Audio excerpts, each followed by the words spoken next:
Liftoff will start in T-minus 10 seconds. 10, 9, 8, 7, 6, 5, 4, 3, 2, 1. We have ignition. It's time! 17 seconds from Game 7 or from championship number 6. Jordan, open. Chicago with the lead. Harper got a piece of it. It comes off. The Chicago Bulls have won their 6th NBA championship. Tying run at second, 2 out. Palmero over the head of Jenks. Uribe charges, throws, out! And the White Sox have won the World Series. To the far side around the 8-yard line to Hester. Under it and to the middle with the 15 to the 20. Breaks free to the 25 to the 30 to the outside. 40 midfield. 40 30 to the coast. 20 15 Hester 5. Oh! Touchdown!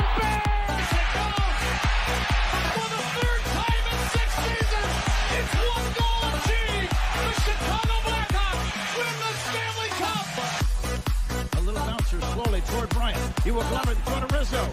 It's in time. And the Chicago Cubs win the World Series.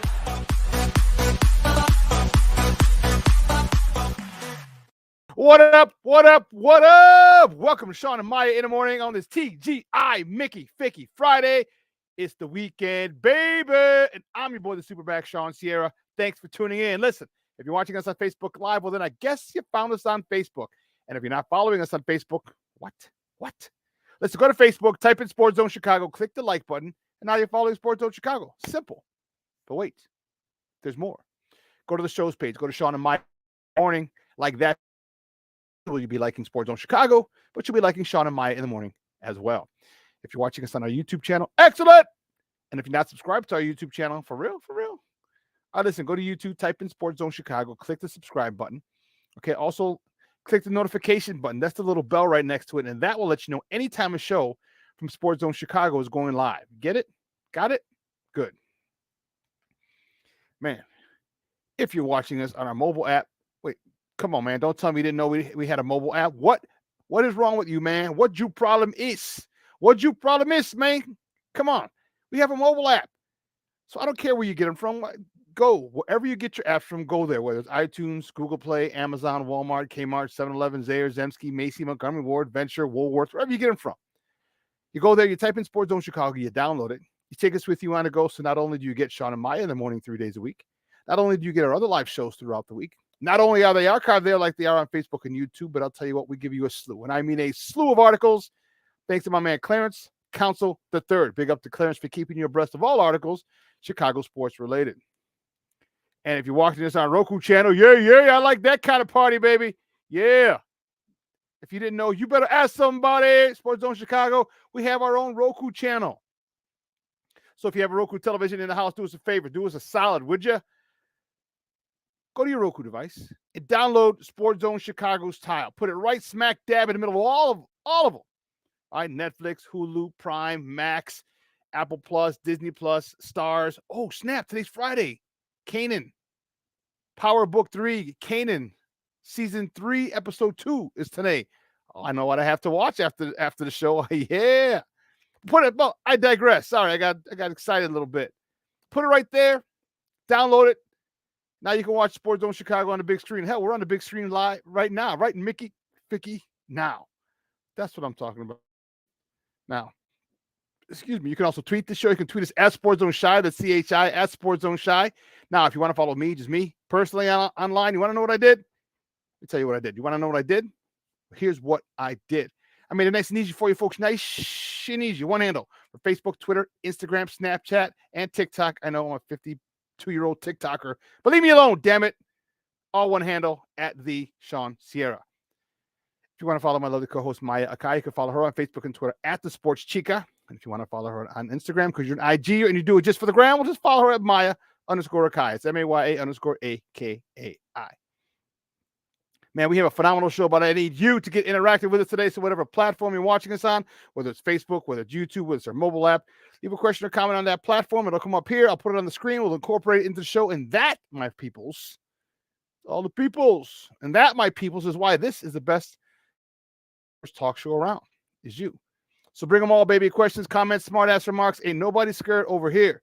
You know what The Rock said, baby. Don't sing it. Just bring it. Man, let's check out the chat line, the chat room already. Man, we got people jumping in. Woo, baby. Cornelius Squalls in the Mickey Ficky house. What up? Here's my man, Armando Emeterio Lara Jr. What's up, Papa? Thanks for tuning in. Lavette Lee, she's in the Mickey Ficky house. Good morning, Mom. Thanks for tuning in. I appreciate it. Man, Marshawn Walls in the Mickey Ficky house. That's what I'm talking about. That's what I'm talking about, baby. Listen, I don't know a lot about a lot, but I do know this. More of the usual suspects will chime in as the show goes on. Trust me. That, my friends, I can tell you. Man, I want to bring him out. Let's get it started. Oh, man, we got to cue up MC Hammer. Let's get it started. Oh, man. Most of you might not even know that, man. Come on now. Little MC Hammer. Man, my man's going to join us for the first segment. I'm fired up. He's coming over from the Nomad Network. My man, you can find him on Twitter at Big Samo. Was it 80? That year you were born, dog? No, I'm kidding. Man, let's bring him on. Samo, what's up, Papa? How are you? Yes, sir. Yes, sir. That is the year I was born, brother. What's up, big dog? Man, Happy Friday to you. Happy Mickey Ficky F. You know it, baby. That's what I'm talking about, man. My shout out to Bernie Mac. You know, I'm old school, man. I'm a little older than you, so I gotta respect our greats in our community. So, For sure. Man, Samo getting tons of love in the chat. Cornelius, Samo, Junior, Samo, Vet, Samo. Hey, what's up, Vet? Oh, Sean Walls, Big Samo. Marshawn, what's up, big dog? Happy Friday to everybody. Man. Getting ready for the weekend. We're gonna kick it off right. Dude, I am fired. Weekend's gonna be nice and warm. It's supposed to be 50-something, 56 today. Something like that. Supposed to be almost 60, if not 60 tomorrow. Mm-hmm. Man, so much for that inclement weather, bear weather. Right? What happened to the December advantage that we were supposed to have, right? It's all good, though. Hey, tell me about it, man. Tell me about it. Whew, well, listen, we have a phenomenal show for you, folks. I'm telling you, when I say a phenomenal show, I am not bull jiving at 9:40. Then it's 50th up in Detroit. We had him out a couple weeks ago. All right, formerly of 10:50 a.m. and 97.1 FM. He's going to join us, talk to us, and give us a Detroit perspective on this game. All right, Detroit perspective, and he got one. He got one from last time. We got you, but don't worry. I think we'll be able to get this one in. But Dennis Fithian from up in Detroit is going to give us a call. We're going to he's going to join us at 9:40. Talking little Detroit Lions football from their perspective. Then at 10 o'clock, my man's in them, Kenneth Davis. He is the host of the Under Center podcast on NBC Sports Chicago. He's going to join us, and we're going to talk Bears. I am fired up. We have a lot to talk about. We got Bulls, we got Blackhawks, we got baseball, man. So, man, you know how we do. Like our old Uncle Hawk Harrelson used to say, just sit back, relax, and strap it down. That's what we're going to do, man. We're about to kick it off. And guys, you know how we do. Guys, you know how we do. Junior said it's supposed to be 36. Okay. Hopefully that'll work on Sunday. Actually, let me see what our girl, the weather girl here in Chicago says. Because, I like to check the weather. Where you at? Also, today they don't have it at the top of the page, right? You're going to make me go look for this son of a gun? You guys are out of control. I tell you. All right, I'll get it before the show's out. I'll let it's like, you got to get the weekend forecast. Yeah, we definitely. Yeah, but it's usually they usually have it at the top of the page and say, hey, it's the 7-day forecast. Cheryl Scott's 7-day forecast, and they messing with me, dog. They messing with me. Why you got it, man? See, so I'm gonna mess with you guys like this no more. No, I do have to have my newspaper. I cannot, Samo. I cannot just pull up online and read stuff that way. I'm old school, man. Old school for yeah, real. Right. Sunday, you're right, Junior. Sunday says looks like 36, so 59 today, 50 tomorrow. Morning showers, and 36 on Sunday. It's going to be chilly, woohoo! Especially when I get down to the Soldier Field. I get down to about between 9 and 10. It'll be, and by the lake, woo, it'll be nippy. Yeah. Nippy. Oh man. Cool Oh, my breeze. man, Monica, mija, how are you? Thanks for tuning in. I appreciate it. If she's tuning in, that means Jeremiah is tuning in. So Jeremiah, what's up, mijo? Thanks for tuning in. Man, that is so awesome. All right, but like I said, you know how we do. First segment of every show is called Top of the Morning. It won't come just when you want it.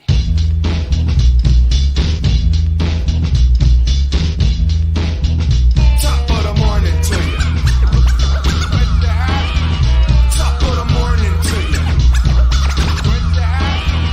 Top of the morning to you. Junior's a damn fool. He's like, I'm not the weather girl, I'm the weather dominator. That was his nickname, and we started calling him the Dominator because Junior has a very high pitched nasally voice. He talks like this, nah. So he's like, we would just be bullshitting. He's like, yeah, I dominated my man. I don't know, it wasn't me. I didn't provide the pressure, Paul. I just dominated my man. So we just said, oh, all right there, Dominator. Oh man. So that's how he got the nickname Dominator. The Dominator. The Dominator. Dominator. All right, the Dominator. That's right.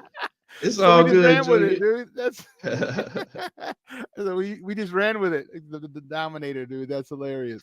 Well, let's get it started. Where are we gonna go? Let's go. Which way do we go? Which way do we go? You know what? We'll start with what happened last night. The Blackhawks, baby. That's what I'm talking about. The Blackhawks beat the Anaheim Ducks and Emilio Estevez, or Emilio Estevez. Sorry, most people don't know about the Mighty Ducks. Anyway, they beat the Anaheim Ducks 1-0. Beautiful. All right, Mrazek was between the pipes. He stopped all 37 shots he faced. Kurashev tallied the only goal of the evening, scoring his fifth. Connor Bedard and Tyler Johnson each assisted. Bedard with his 10th helper of the year. Johnson with his 4th. Over on the west side, got the folks fired up. And you know what? We talk about this Blackhawks team. We just got to stay with them, stay patient. They're young, they're growing, they're maturing before our eyes. Are getting better. And you know what? You win games like that go a long way, Samo. Close games like that and your goalie standing on his head, man, those mean a lot, especially as the year progresses. Absolutely. 37 stops and a shutout. That's a great game for a goalie. That's something to hang your hat on, man, and defense as well, man. First time we got to see number 1 and number 2 guys from the draft. Yes, sir, Bob. Bedard and Carlson. Or is it Leo Carlson, man? Mm-hmm. I think both of those guys are going to be great. I think hockey fans got their money's worth. They're going to get their money's worth for years to come out of those 2 guys, man. Hawks finally score on the power play, Yes. So the fourth power play of the game, we finally get that score, and I like to see my guy involved. And Connor Bedard, man, like I said, the dude, he flashes every game. He's in on something, and he's either assisting or he's scoring goals. We see that guy out there the entire game, man, out there balling, or what we call him. What do you call it in ice? You can't call it balling. You can't ball it. He's pucking. What do you call it? Pucking, skating. What do you call it? We got to call it sticking. I don't know what we're going to call it, but whatever it is, he's out there doing it. Damn it. I'm calling something, damn it. We got to figure that out. But he's getting it, though, man. And if you saw the goal, it was beautiful. It was, he had a shot. He was sliding to his left, and he saw someone coming in the slot. He just gave it right up to him and blasted it right past the goalie for the 1-0 score, and that turned out to be the game winner. So, this kid is unselfish. He understands he's going to be the star. All right, but being a star doesn't mean you always have to score. Okay, it doesn't mean that. I mean, how many of our superstars have known that? Michael Jordan figured that out. He passed it to John Paxson, to Steve Kerr. A lot of different people in his career. Yeah, he took a lot of the game-winning shots, but he also trusted his teammates and realized he couldn't do it all. And I think Connor Bedard understands that as well. If someone else has got a better shot, man, let me give it up to him. I still get a point, I'll still get a point. And you know what? I'm excited to see what this kid is going to do at the end of the season. I want to compare him to him when he first started the season. All right. The first game that was on ESPN. Remember, he was that was a national game. It wasn't even on NBC Sports. That was on ESPN because it was him against his childhood idol, and Sidney Crosby. And then, I want to see him how he progresses at the end of the year, because I think he's taken some great strides. And we as Blackhawk fans, we want that. We want that. We're excited. We have another guy. I mean, it's not since 07 with Patrick Kane, 08. Yep. Man, we got a guy. We finally got a guy. And man, it's fun. It's good to see a young guy, and hopefully he grows and we watch him grow up before our eyes, lead us to another, series of Stanley Cups, 2 or 3. And if he does that, man, I'll tell you, my hockey experience in Chicago will be complete. Absolutely, man. This guy shows a lot of maturity, man. He is everything is advertised, man, and that's a lot coming from a young guy too. That's a lot of pressure on the young guy, right? To come in with all of that hype and then come in and just come out and ball out. It shows a lot of maturity from him. I think that, like you said, passing up on that goal and getting the easier goal, making that pass to what was it, Kurashev, yeah, Philip Kurashev. Passing it over to Kurashev and allowing him to get the goal, man. That buys you some points in the locker room as well, man. Teammates start taking notice, like they start taking notice of stuff like that. All right, this kid's not selfish. He's mature. He's out here. He's trying to win. Bingo. That just shows you that winning is more important than himself. Like the game is not about him. So that's what I liked about that. Yeah, and you nailed it right on the head, man. When you start getting other people involved, not only does it cause the defense to worry, but it builds a lot of confidence and trust in your teammates. Your teammates like, damn, he's going to hit me if I got an open shot. He's going to pass it to me if I have a better look than he does. And that's how you build chemistry. It took us a while with Patrick Kane and Taze and Duncan Keith and all those guys. And man, there was a point at one point back in like 13, 14. Man, I mean, those passes were, I mean, it was like magnet from stick to stick to stick to stick to stick. It's like, I mean, they was moving so fast. You're like, damn. It's because the trust that they had, that the repetition, being on the ice, the games, the win, the close wins, the close losses, and the trust that they had in each other. I mean, the passing was literally next level. And, hopefully this team will get to that point in a couple of seasons. And man, and like I said, bring home a couple of Stanley Cups in his tenure. Because like I said, that'll be, to me, my hockey experience. If we win more cups, because we've already seen 3. We've already seen 3 cups here. If we win more cups than that, man, that's all I can say. That'd be dope. But let's keep it moving, baby. Let's keep it moving. Well, that was last night. And tonight, the Bulls, baby. The Bulls. The streaking Bulls, baby. That's what I'm talking about. We on fire. They travel to San Antonio and the Alamo for a date with the Spurs. And what's that dude's name? He's supposed to be pretty good. Like Wemby. Gumby. You said Gumby something? Gumby? He looks like a Gumby. Boy, he plays like a grown man, though. Wemby is the stud of the San Antonio Spurs. Tip off 30 p.m. Central. You can watch that game on NBC Sports Chicago, or you can catch it on the radio on their flagship station at 6:70 a.m. Now, 3 games in a row. Zach has been out, and that's the thing. Zach has been out, and all of a sudden they announced yesterday Zach will miss another 3 to 4 weeks with foot soreness. This is per Casey Johnson. Foot soreness, Samuel? 3 to 4 weeks? Yeah. Sounds like they're going to push our boy Zach all the way until the trade deadline. That soreness is going to be there all the way up until then. It seems like, hey, it is what it is, man. I think they're trying to offload Zach. They don't want to get him hurt, or, Zach's not buying in. Whatever it is, I'm good with it, man. I like the brand of basketball we've been playing the past couple of games. Even though against Charlotte, man, I thought they took a step back. I only saw I didn't see the ball flowing as well as it did the previous 2 games, but I think DeMar was back, and that could be an issue. That could be an issue. Yeah, he was the leading scorer in that game too. I think he had like 29 points. So the ball was stopping a little bit too much for me. So hopefully they reviewed that on film and then went back to the previous two games and say, hey, let's get back to what we were doing because tonight is not going to be an easy feat against that boy Wimby. That kid is good. Good. Yeah, What do they say? yeah, Good. He is good. pretty darn good. That boy good. That boy is good. That boy is good. Yeah, he is. He's everything is advertised, man. I didn't think that he would be this good immediately, but he's setting the league on fire and putting the league on notice like he is here. And he's only going to get better as he gets stronger and bigger. Man, I can't imagine what he's going to be like to face in the next couple of years. So, You know what? Think of the Greek Freak.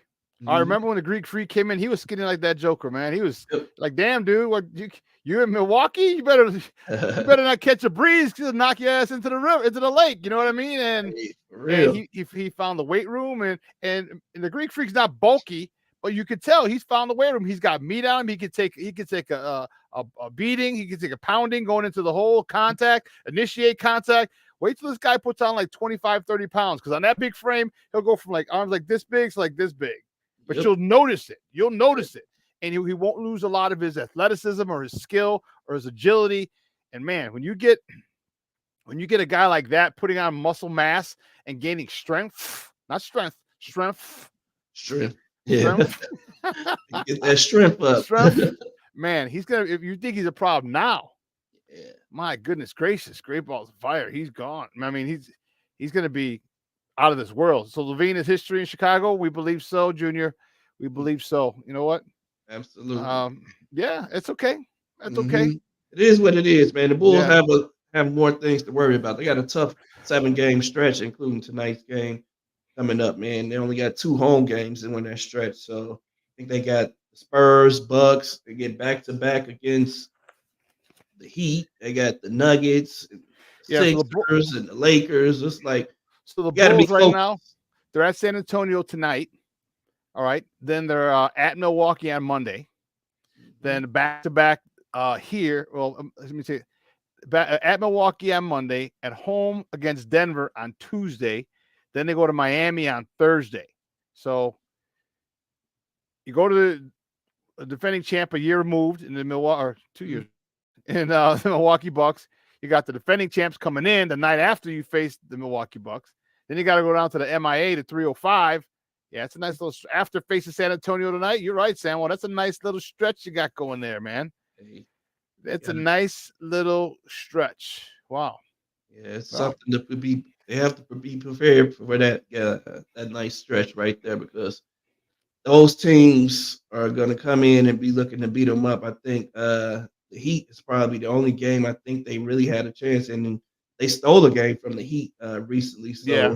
I think the Heat are going to remember that, and Jimmy Butler is going to remember that. He's not going to be letting up in those 2 games. So, hey, Yeah.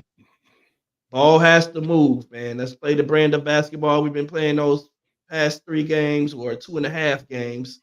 And I think we have a shot in all these games if we do that. Yeah, I concur. And you know what? I like this type of basketball. I do.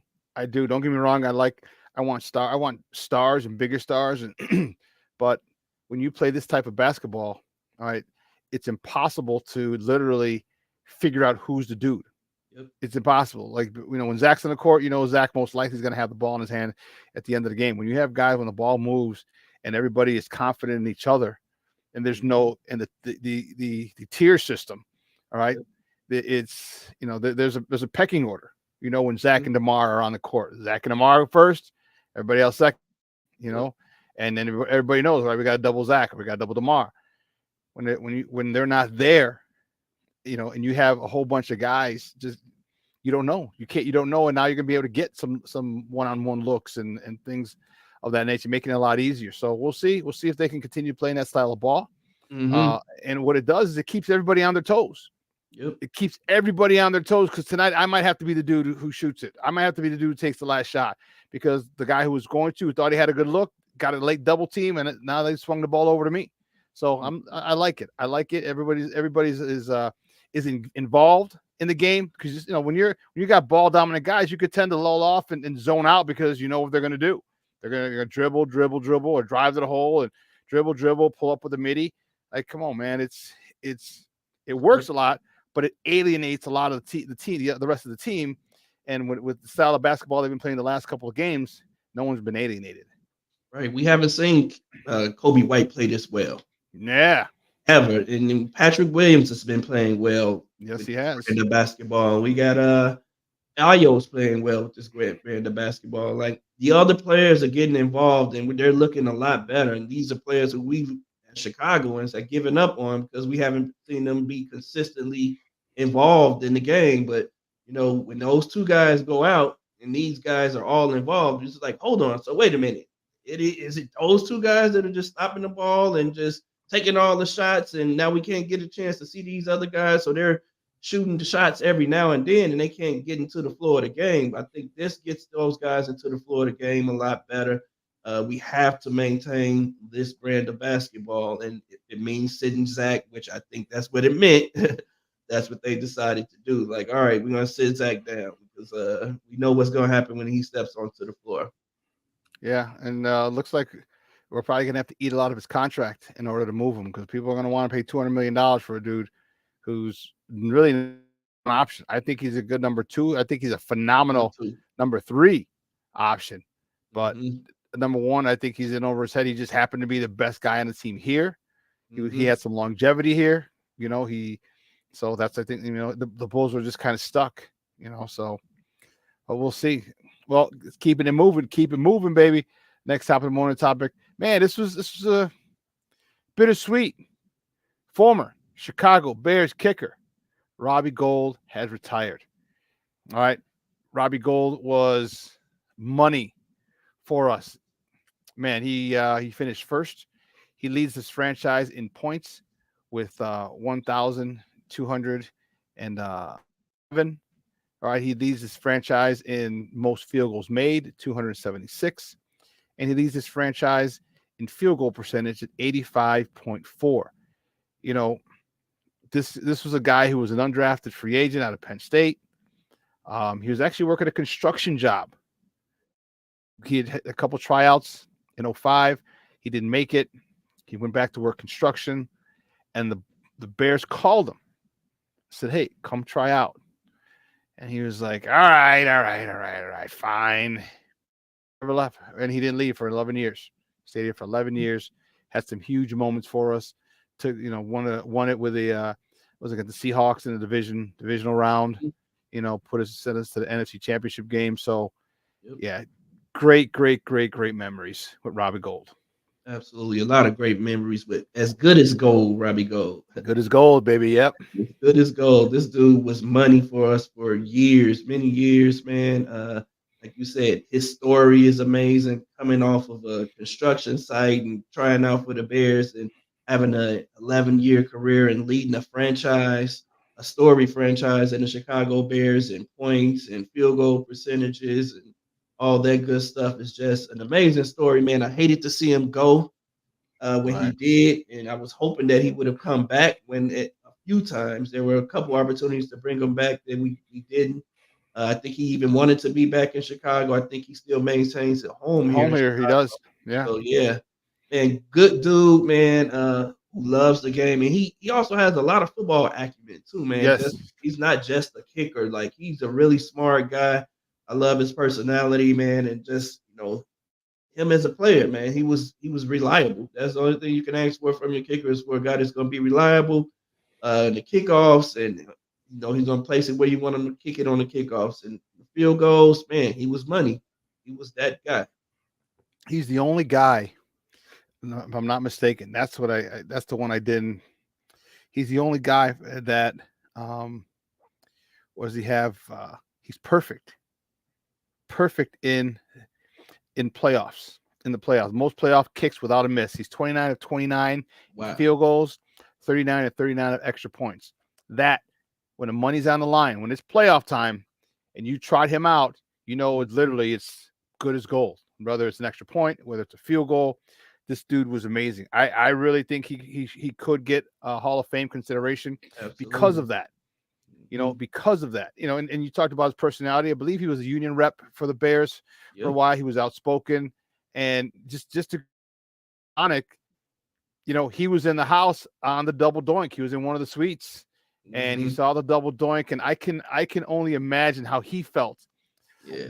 Because he was one of the guys who, he used to go to Soldier Field like a day or two before the game. Like if the weather conditions were going to be the same, he wouldn't go to Hallis Hall. Him, the long snapper and the holder, Manley, him, and I forgot who the holder was. It was Brad Maynard, maybe.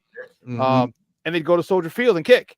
Because he made a great point. Because what the hell am I going to do? Why the hell should I be kicking at Hallis Hall?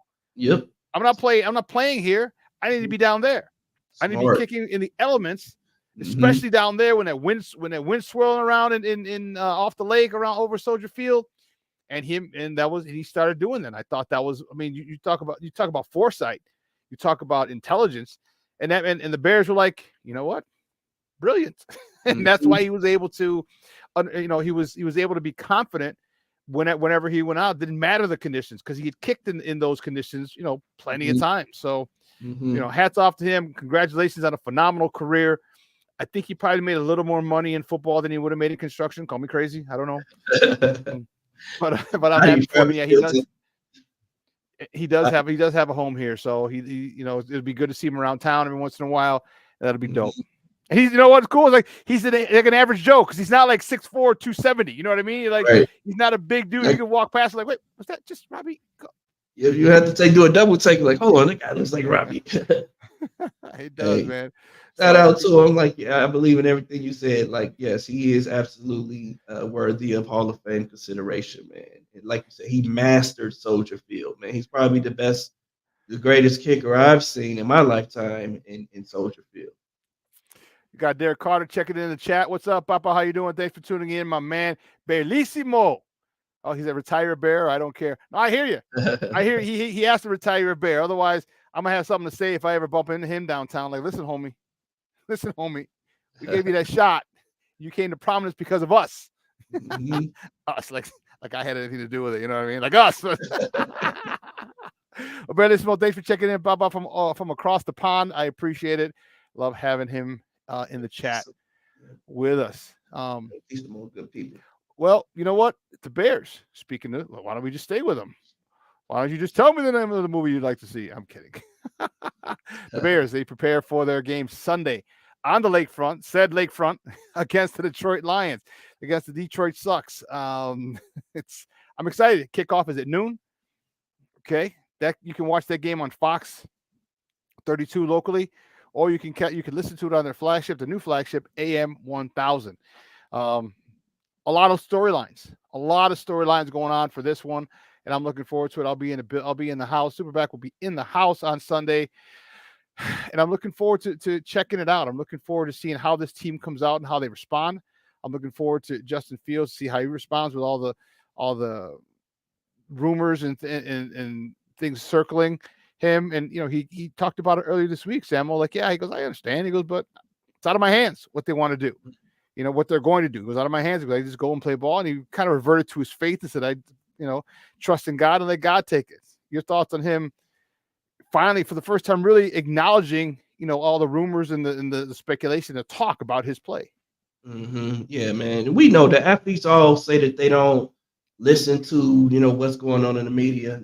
You might not be listening to it, but you're going to hear it. You're going to hear it at some point in time, because if you're not listening to it, your family members are, and they're going to tell you, or your friends, and someone's going to bring it to your attention. So he knows what's going on. He knows that he's fighting for his career. He doesn't know what's going to happen. And he hears all the rumblings from the Bears fans that are with him, and he hears it from the ones that are against him, and all the agents and the Caleb Williams fans and everyone else that are rooting against Justin right now and just not really in his corner. So, hey, he shows a lot of maturity in that sense, I think, when he says, like, hey, I'm going to control what I can control. Like, that's out of my hands. I don't think I can control this, what I can do on this field right now, and, and keep his faith in God and knowing that, it's going to work out for him in the end. Like, whatever happens, happens. If it doesn't work out for Justin here, man, it's going to work out for Justin somewhere else. I think that the Bears will be making a mistake moving on from Justin, simply because I feel like he's a little ahead of some of the prospects that are coming out of college right now. And I think it'd just be a mistake to give up on the kid, man. I think he just needs proper coaching and some more tools around him, and we'll watch Justin take off. I just hope that this next game and these next games to come, he shows up and shows out, and we can put all that to bed. Really. I hear you. Listen, we got to take a quick break, and on the other side of the break, we're gonna welcome our first guest, all the way from the 313. My man Dennis 50, and yeah, he got some shit to talk to us. I know. You got the last one, you son of a gun. I know. We're getting this one, damn it. We're getting this one. My man Dennis 50 from up in Detroit. Coming up next, so don't go anywhere, folks. Keep it locked right here. Shawn and Maya in the morning on Sports Zone Chicago. Peace.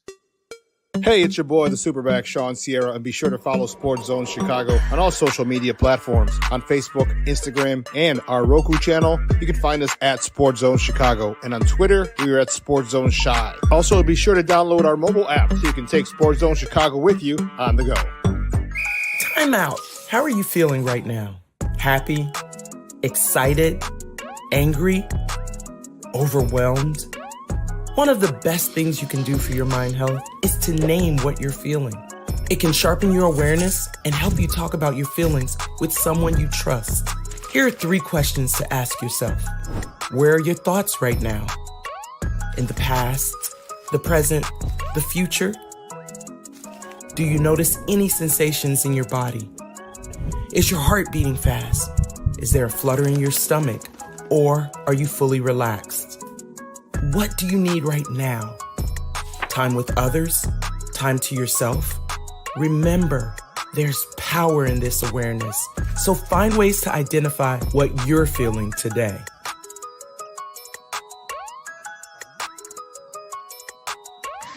Hi, guys. Hey. Hi, Megan. Hey, Jessica. Megan, you're a tramp. Brian Fitch told me you guys made out. Everybody knows. He said your breath smells like garbage. And he almost puked. He says you're the most desperate girl he knows, besides your mom. How many boyfriends does she have anyway? Lots? Your makeup makes you look like a clown. That zit is huge, zit face. Ugly.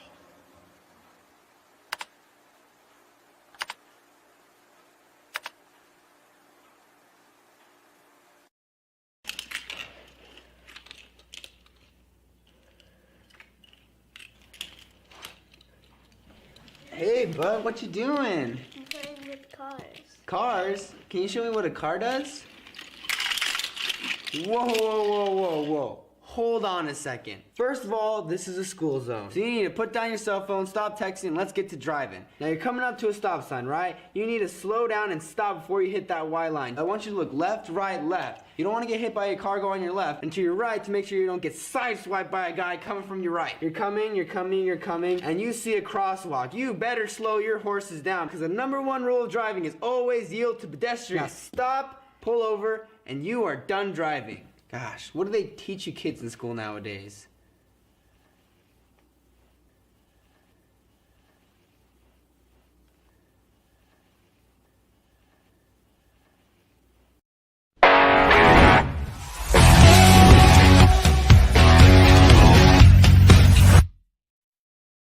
Yeah, that's a good question, and really it's about continuity. I think it's more about some of the pressure, that our front row is providing, with Tez and the rest of the group. And our guys are really understanding the coverages now, and then to be able to skies those coverages, mix them in there, and I think that's really just all-encompassing for that. Certainly there's some luck involved in it at times, the way the ball bounces, but again, hustling and attention to detail creates some of that luck too. I just think that, you mentioned about, had a couple more, should have had a couple more. Well, we really got to create those situations for those players. A lot of it's catch angle, creating the game-like conditions in the drill work. And we got to do a better job as coaches for the players to put them in position so they can make those plays. And so we'll work on that. Welcome back to Shawn and Maya in the morning on Sports Zone Chicago. That our head coach, Matt Eberflus, talking about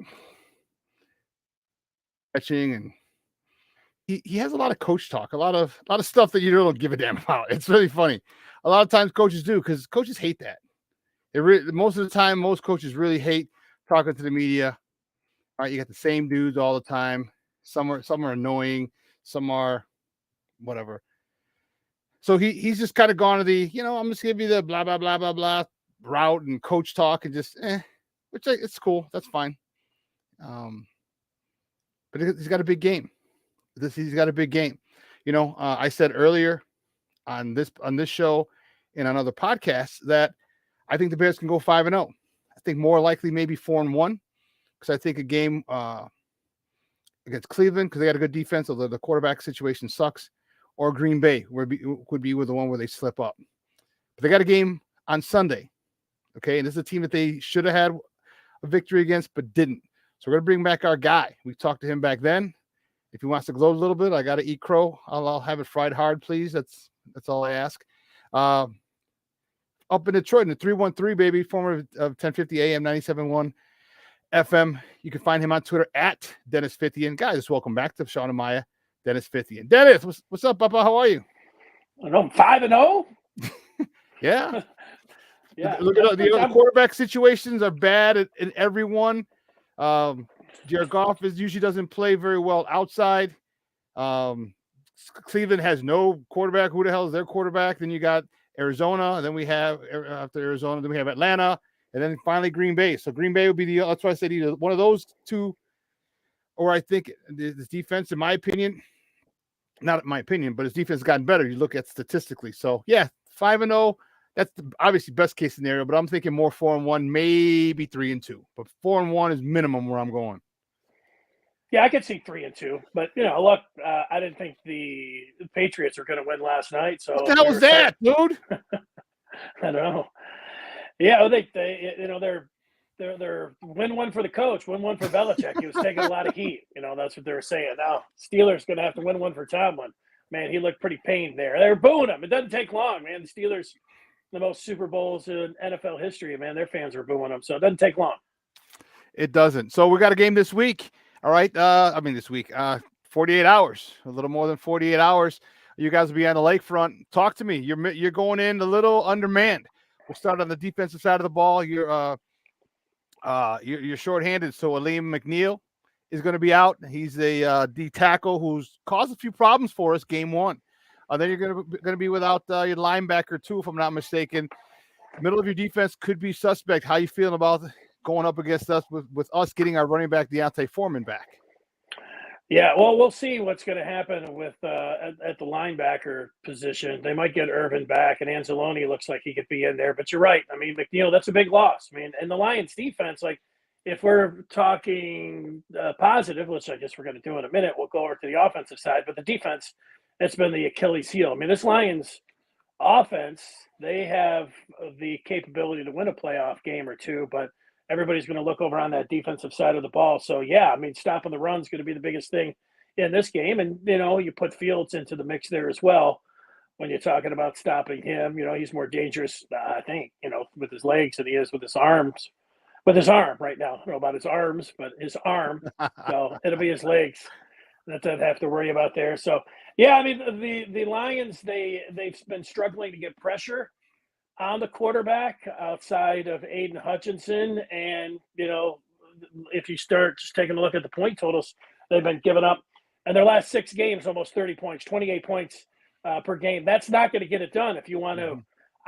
They've got a 3-game lead on Minnesota, so I still think that they can win the NFC North. They better with 5 games to play in a 3-game lead. But you keep looking at it. I know you do, and everybody watching.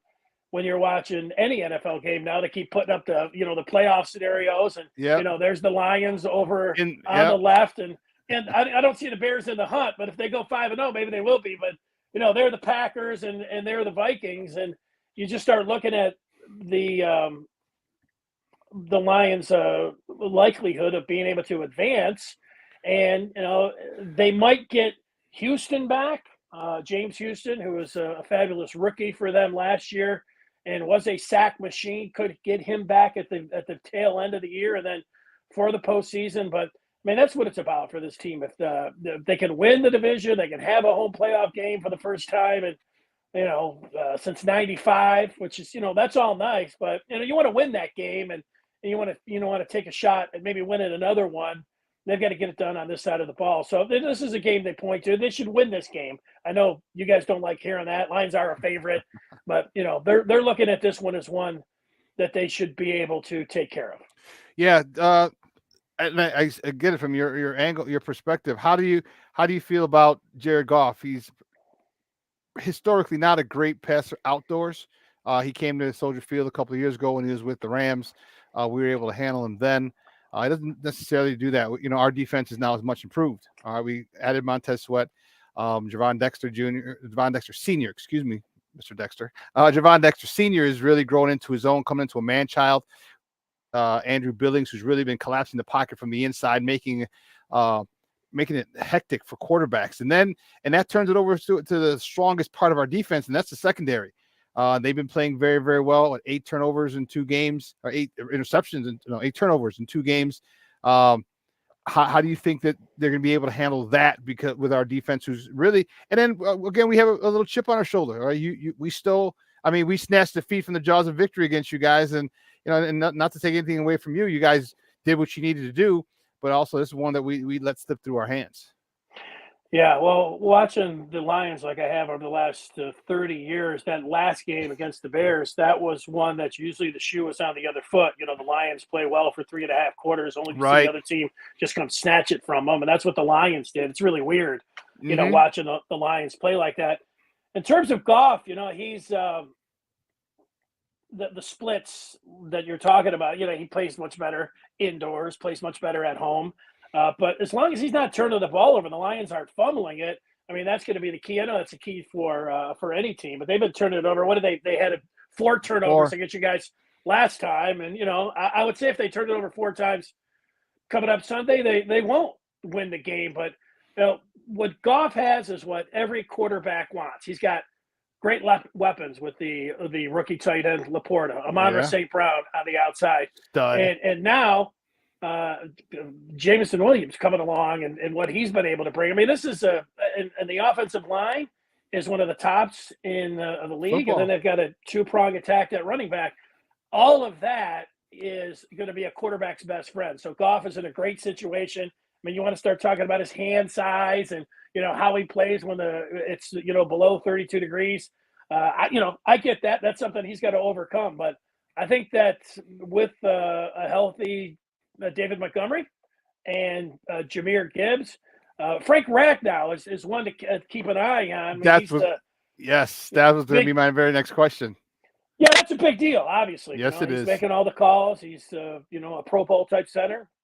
And so that's going to be one to keep an eye on. I think this thing scrunches together a little closer if Ragnow's. But, he didn't practice yesterday, but it sounded like just looking at everything this week that it wasn't as bad as they thought last week, his knee. So, if I had to guess, I think that he would be out there in some kind of limited capacity today at practice, and then he would give it a go on Sunday. But that's just a guess. That's going to be a huge key, obviously. But, Goff, protect the ball, don't fumble it, don't turn it over 4 times. The Lions should have a pretty good shot at going in there of playing their game. We know at this point, when you play double-digit games, you know what these teams are going to do. Lions know what the Bears are going to do, and they know that the key is, being able to get Fields on the ground when things break down, not being able to let him scramble, take care of the run, stopping DJ Moore. Those are the 3 things,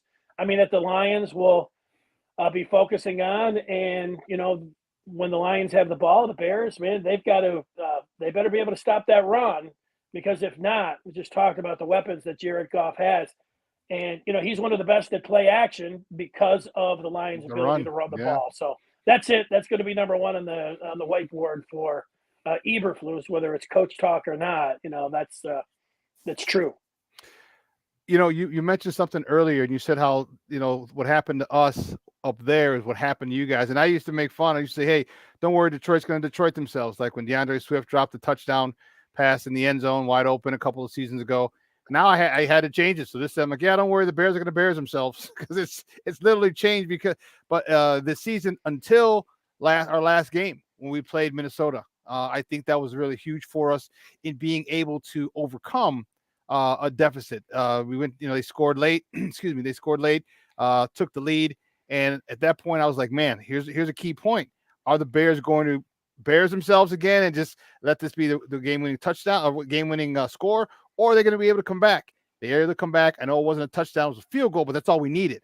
And so I'm hoping that gives them confidence, and I think Detroit has confidence too. And I wanted you to know how fired up are they, because this is going to be the first time they will have won the division if they continue on their current pace in 15, 20 years since they won the division? More than that. More was than it 95? 95 was their last playoff game. They lost it to the Packers in overtime. I know you won it in 91 with Barry when you beat the Cowboys. Yeah, it's been a while. So, wow. Over 30 years. So that's it. And so to that point, if you're a Lions fan, Lion fans don't know how to feel. Like they've collapsed every single time. They've been in position. They've had at least 3 or 4 times against the Packers going into the last game of the year where if they would have won it, they would have been able to, and they came up short. And, when you watch the Lions on Thanksgiving, I think a lot of those memories came rushing back. So Lions fans, they don't know what to do. Like everybody in the offseason, they're looking at the odds and saying, hey, the Lions are favored to win the division, the NFC North. And, people are already celebrating, the NFC North championship thinking, hey, but as this season has gone along and the Lions beat the Chiefs and they've had some big victories, people are, started thinking about, hey, maybe, they could make the NFC championship game. I mean, but then when the way they played against the Bears, and then even though they won it, and then Thanksgiving, I think, was a big smack in the face for a lot of Lions fans. I think they came back and they say, hey, maybe just a win in the North will be fine, and maybe winning that first playoff game. So every week it's with the fans. And I got to wonder if it's like that for the players too.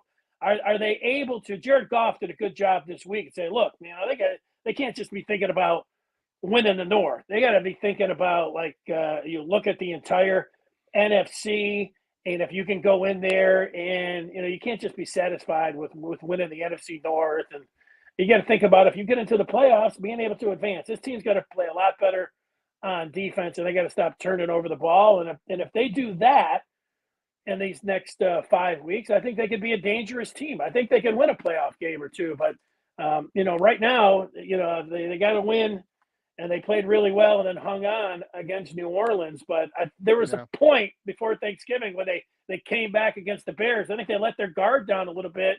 I think they were already thinking that, that they had won something, and they realized that they have not now. That was the one thing the question that was asked. That's why I asked that. How they're kind of feeling themselves a little bit. I mean, shit, you should. You're in first place, but the job's not done. The job's not done. You still have 5 weeks, and I don't know how much I trust your play. I trust your coach. I believe in your coach. That son of a bitch, man. He's just old school, and he is perfect. When you guys got that son of a bitch, I was like, damn it. Like, he's that dude that guys are going to run through a brick wall for. He's that dude who's going to make, he's the multiplier. He's going to make the sum of those parts better. Then you started getting better players. And so those parts became more valuable individually, which meant the sum of those parts was even greater. And look at you got you guys in first place in the division. And that's what's scary. I really, really, really like your coach, man. He's old school. He's my kind of guy. He's not really savvy at the mic because he don't give a shit. I don't care what I say to you. What I care about is what I say to the guys behind those doors. That's the only thing that matters. I don't give a damn about this PR stuff talking to you, and I love it. He's about his team, his players, and his players feel it and they know it. There's no question that he is for them, and they know. And like I said, they'll run through a brick wall for him, and that's why I think you guys have the last couple of seasons have gotten progressively, noticeably better each year, and that's why it's going to be a tough matchup on Sunday. Give me your thoughts. Final score Sunday before we let you go.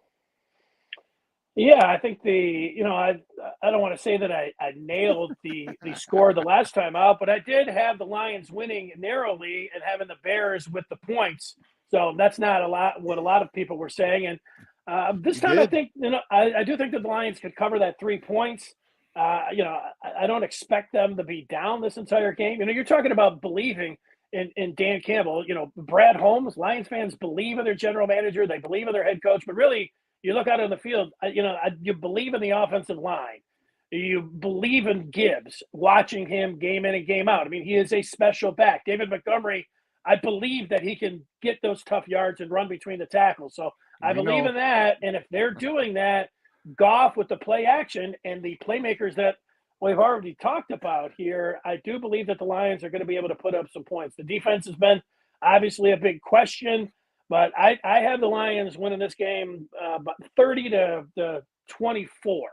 So I think they'll cover that 3 points, relatively high-scoring game. And, I know that'll ruin your prediction of going 5-0, but, maybe 4-1. Maybe 4-1. But I believe the Packers are going to need that last game, probably get into the playoffs. So if I had to predict, I'd say 3-2 for the Bears. But I know hopefully what you get is what your last guest was talking about. This is about Fields and him being able to show that he deserves to be the quarterback in the future. Because if you have that number 1 pick, it's going to be tough enough to take Caleb Williams. Yeah, well, that's another conversation for another day. I know you. I'm sure not a you big guys talk Caleb about Williams that. fan. You know me. Ooh, you're not. Huh? No, not. And you know what? Small world. One of my high school my running back teammates, one of my boys from high school, was his coach in high school. No, one of my guys in college. I'm sorry, my guy for Holy Cross was his college coach, high school coach. So I sent him. He sent me a mess. I sent him a message last year, and he was in New York with him. Got the Heisman. So I have a little connection to him, but I'm like, nah. You know what? I'm not feeling him. And then when he came out and said, "Oh, you know what? I want to go cuddle with my dog." Like, listen, homie, come on, bro, come on. Yeah. It's just too much stuff about. I didn't get a good feel about him. I'm like, yeah, I don't know. He's talented. Don't get me wrong, but there's other the intangibles for me is what really. So I'm not a big Caleb Williams fan. So we'll see. We'll see how it plays out. Yeah, well, you're going to be able to get a lot of picks if you're sitting there with. Damn right we are. Damn selection, it. So yeah. Hey, Dennis, great stuff, Papa. Do me a big favor. Right, let everyone know where they can find you and your work online. Yeah, at Dennis Fithian on Twitter X. That's the best way to do it. And if you're a big fan of the college game in Michigan and their upcoming Rose Bowl, I'm talking about them 3-4 times a week. I've got a post-game show after football and basketball games as well. Michigan-wise, and I'm always keeping an eye on the Lions and in most Detroit sports, not the Pistons anymore because they've lost I think 18, 19 in a row now. So not them. Everything except the Pistons. They filled that void that the Lions had for so many years. Like everybody, and the Pistons just jumped right in there and said, "Okay, we'll take the baton. We'll take it," and they're running with it, man. They are running with it. So, hey, Dennis, great stuff, buddy. Always good. Talk to you. All right, man. We'll talk soon. Thank you. All right. Bye-bye. Guys, that's Dennis 50 from up in the 313 up in Detroit. Him and Eminem were kicking it the other day. No, I'm kidding. I'm just bullshitting. He's up Detroit, covered the Detroit Lions. You heard 1050 AM and 97.1 FM. Was his home up there in Detroit. Great stuff. Great stuff. He had 30-24. I had 30-20 Bears. But we're going to see. And my next guest, we're going to ask him what he thinks. We're going to have this Caleb Williams, Justin Fields conversation again with my man Ken Davis coming up next. So don't go anywhere, folks. Keep it locked right here. Shawn and Maya in the morning on Sports Zone Chicago.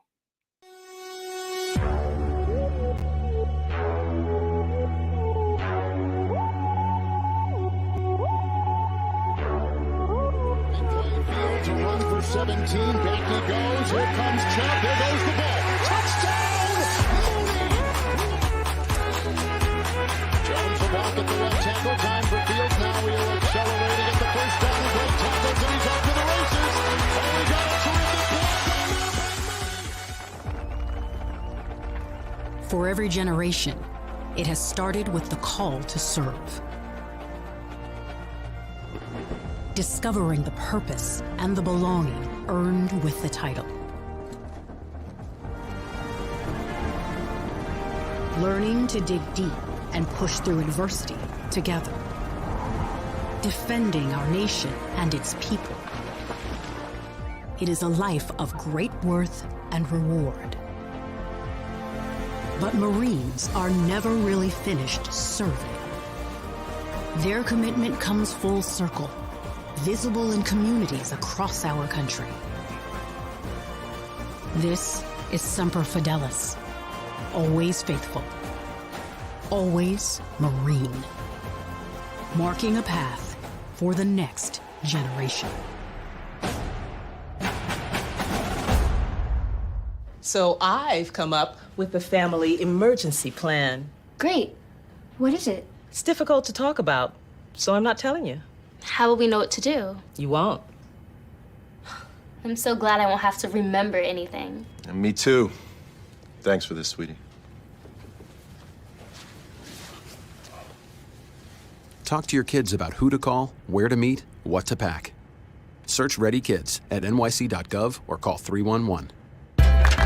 Lou said earlier that with the offense, one of his goals was to have the offense get better after sudden change situations. So what's the mindset to be able to capitalize on those opportunities and turn those into scoring opportunities? I mean, the mindset is just score. Of course, the better we play complementary football, the better we give our team a chance to win. So, of course, we want to capitalize on those moments when the defense does give us a short field, or, we do have a sudden change moment where they get a turnover or something like that. But, definitely want to start turning those into, touchdowns and, for at least, 3 points. So, definitely got to do a better job with that. For sure. I mean, at the end of the day, I think, every opportunity, we get, we got to capitalize on it. So not really just one in particular, but, every time, that does happen where we get a short field or a sudden change. Our mindset is to go out there and score. Welcome back to Shawn and Maya in the morning on Sports Zone Chicago. That was our quarterback, Justin Fields. And you got to have that mindset. You got to punch it in. All right. And that's the thing. You can't settle for three. That's destroyed us for so many years. Just settling for three. And there's got to be an assassin, a closer's mentality that is involved. But that's developed over time. All right. You don't just say, okay, I'm going to come out with this mentality. No, it takes time. It's trial and error. There's failure. Okay. Last week was one of them. Although I shouldn't say that it was one of them. They didn't need a touchdown. They needed a field goal, but you would have liked touchdowns earlier in the game to kind of mitigate that necessitating even a score. You score 2 touchdowns early, it's a different game. So, but I do like the fact that he realized that, hey, we got to be more aggressive. Like it's doggy dog world, man. And that's the thing in this league, you have to be aggressive at all times. Well, my next guest is a friend of the program. You've seen him here once or twice.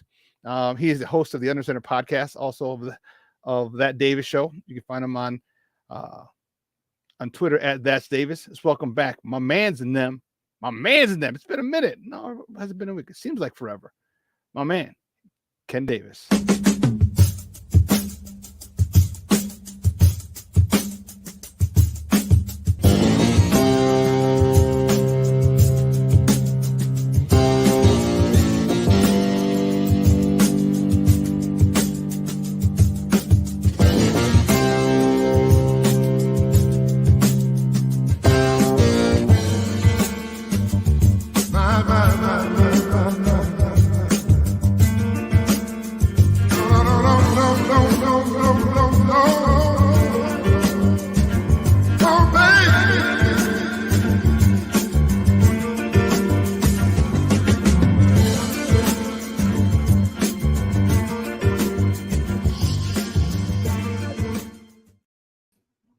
What's up, baby? What's up? What's going on? What's What's poppin', Shawn? What's going on, my guy?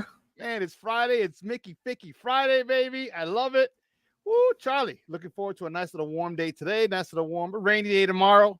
And nice brisk Sunday morning, afternoon on the lakefront. Man, how you doing, man? It's been a while. What? 3 weeks? A month? It's about 3 weeks, maybe a month. I feel like it's been about 3 weeks, but to a month, man. We still gotta find something to do where we can get together and hang out in person, man. Shout out to everybody in the chat.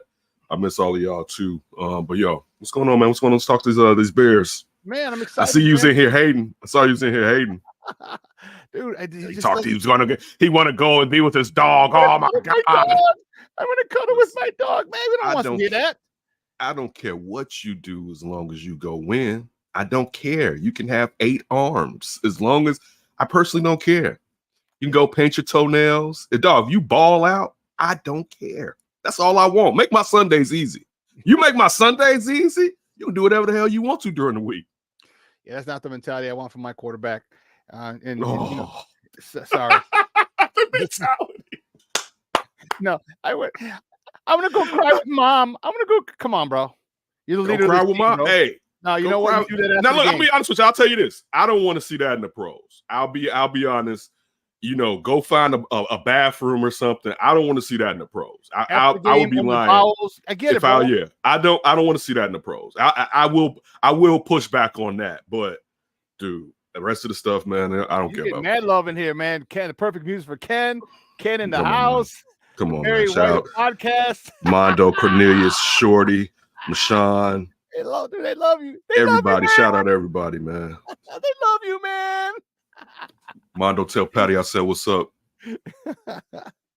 Man, so yeah, I'm looking forward to we'll talk about those two later, but I'm looking forward to Sunday, man. Here's a chance for the Bears to kind of get back on track. I know they won last week, but I mean literally get revenge. All right, Detroit. Or win consecutive games, perhaps. Well, consecutive games, win 2 games in the division for the first time, in a row in the first time. You know, so I think talk to me how you think they're going to come out, because I know how I'd come out. All right, they should be pissed. You lost a game that you should have won in their house. Mm-hmm. There's a lot of speculation. Justin the other day came out and actually first time acknowledged, you know, all the rumors and the garbage, the stories around them. How do you think the Bears as a whole are going to play? How do you think Justin, is going to come out? I expect Justin to come out and play well. I think I still want to know what the game plan is when it comes from the person calling the plays. I much more lean on Luke Getsy being the issue than Justin, even though there are things that Justin can improve on. We can't just have a blind eye and think Justin is perfect. He's not perfect at this point in his development, but that also comes from the people that have been developing him. I think they should come out running the damn ball hard and going directly at that defensive line. And stop it. You're making too much sense, bro. Stop. Don't be making too much sense, dog. Stop. I mean, but take advantage of the weapons that you have in DJ Moore and Cole Kmet. And I mean, these guys should be getting fed the ball, like fed the rock in every layer of that field, hitting them at different aspects, not just screens. Like Brandon Marshall and Jay Cutler fed. yeah, dude. Like where the quick slants at? You know, saying more play action. I mean, but like, why have DJ Moore and you're not taking advantage of him in quick slants? Now, if you get in a situation where you're quick slanting it up and now those linebackers and DBs are starting to sit in that space, I get why you're going to go away from them. But you haven't even told them this is what I'm going to do this season. But the thing is this, with me, when it comes to this Detroit team, the thing that was bad for the Bears when facing Detroit is it reaffirmed Detroit to Detroit. Because Detroit during that game, Shawn, you play professional sports, so you already know. If you go into a game and it's a team you expect to beat and they're befuddling you, and you still like, yo, this is us, we can do this. And then you pull off that it's this that we can do, it helps Detroit not just against the Bears, but if they make it, when they make it into the playoffs, if they're down, they can go back and recall, yo, we did this right there when Chicago was sitting there at the Dome or whatever. Let's go run this back again. And that's where I kind of have a fear where you would think, man, the Bears should be like, we had them down, let's go finish it. But Detroit should be like, man, we played a bad game and still was able to come back and put up 2 scores in 4 minutes. 4 turnovers and that still. Yeah, so that's where it's still like, yeah, Chicago has the ability to beat most of the teams they play if you look on paper. Mm-hmm. All right. If you look on, that's why at the beginning of the year, we expected the season to be better than what it was. And that's before you brought in Montez Sweat. So it's like they can do it, but that's why it's so frustrating with this coaching staff, because they've been an impediment of it happening. You know, like it's like y'all are the reason this ain't working. So, and I know this isn't the question. Then I'm supposed to be happy they're getting it right now. And it's like, nah. I use it, okay, Shawn, I use relationship analogies all the time, right? Yeah, you do. That's like she been cheating on me for 1.5 years, and now, so you're gonna tell me this like the 5 weeks before this, the 5 weeks before this and the next 5, she gonna be right, and I'm be like, man, she acted right, man. She cheated on me for 2 years, but now she actually treated me right. Like, no, I'm expect sooner or later you're gonna go back to what you do, right? And that's not knowing what to do, and I'm not willing to take that gamble. I'm out. This whole you listen to the last few weeks, this narrative in town where it's like, yo, man, he and I'm talking about medical, he pulled this off, man. He gets to stay. No, he don't. No, he don't. I'm not running this back. I'm not running this back. It has nothing to do with keeping things together and all. I'm not running this back. I've seen enough of this to know this should have been. You train your whole sprint, your whole training camp, your whole preseason for game one. But that's all you do when you sitting there and you train it. And it came out here at the beginning of this year like nothing. Like children playing against grown-ups. And that even goes for just the thoughts and the schemes. And it's frustrating as a Bears fan because we shouldn't be in this situation. We shouldn't even like us talking about Caleb Williams. We should be in a point. A little bit of this is Justin, but most of this is Luke Getsy. But also it falls on Matt Eberflus because the thing that people keep forgetting, he runs the offense too. He tells him, this is what I want to see. I want to see more running. I don't want to see you sitting there and every time we get in the fourth quarter and lately you're mixing it up. You're throwing the ball early in the downs, but then we get to the fourth quarter, you go run, and then you go third and long with Tyson Bagent and Justin Fields. What sense does that make? Yeah. And that's not just on Luke Getsy. Flus is either after he did the first time, Flus will be like, don't do that shit again. Or the second time he's like, yo, you know what you did, don't do that right now. You know what I'm saying? So it's just I'm through. But back to this game, Bears definitely have an opportunity to pull it off. I don't know if they're going to pull it off or not. So I'm interested to see. This will tell us a lot because this is one of the better teams in the NFC. The Bears got some winnable games. Not to say that this one isn't winnable, but when you're talking about you got the Cardinals still, you got Atlanta, you got some games that you can easily win and get to 6 victories. But to me, I'll say this. So some people will be like, look, man, they finished the season and they 6-11 or 7-10. Didn't you kind of think that? Where about the context of it? That's the important part. If I just landed here and you told me there were 7-10 and last year they were 3-14, that sounds good. But if I've lived here and watched how it went, I know it's a lot worse than what that record displays. But yeah, that's Ken's rant to start off Shawn and Maya in the morning, or to close Shawn and Maya in the morning rather. I think he's going to come out and play well also. I just think he's too much of a competitor, and for me, my issue with Justin Fields is stop being such a fucking nice guy. All right, you got to get more of an asshole. You got to come in and like, nah, I don't like this play. This play is stupid. I'm feeling something else. You know what? They want to screen. No, how about this? How about we run I need a slant out of you. Or how about this? How about we run a fake screen? DJ Moore, you block, or Darnell Mooney, you block for DJ Moore, and then slip out. And now I got you. Boom. Now this guy, because now this your defender is going to be coming up to run. And after you run or two, I get it. We're going to bitch and moan, but set it up. That's the issue I have. Set that shit up. Good coordinators. And I was talking about this in a couple of podcasts. Good coordinators set shit up not just for the game, but for the season. Yep. But for the season. So now if Luke Getsy comes out and does that, I'll be like, okay, maybe you are learning. I still don't want you here, but maybe you are learning. Okay, to help do certain things. But Justin also has to be at that point where it's your second year in the system. I know the system sucks for you. Okay, and they for whatever reason, but you should know different plays in the system that can be effective. You should know. You've had Darnell Mooney. He's in the second year too. You have Cole Kmet. He's in the second year too. You have EQ St. Brown, whatever he does. He's in the second year too. And you got DJ Moore who can adjust anything because that dude's a Mickey Ficky stud. Use it to your advantage, man. Like, I'm not running that. All right, how about this? What personnel I got in? All right, cool. Here's what we got. Boom, boom, boom. Call the play. And what are they going to do? Fire you, Justin? What are they going to bench you? No. He needs to be more of a leader, more of a jag bag. Cutler would have done it. All right, you name me the great quarterbacks who haven't done it. That play, get the hell out of here. We're running this one. All of them have done it.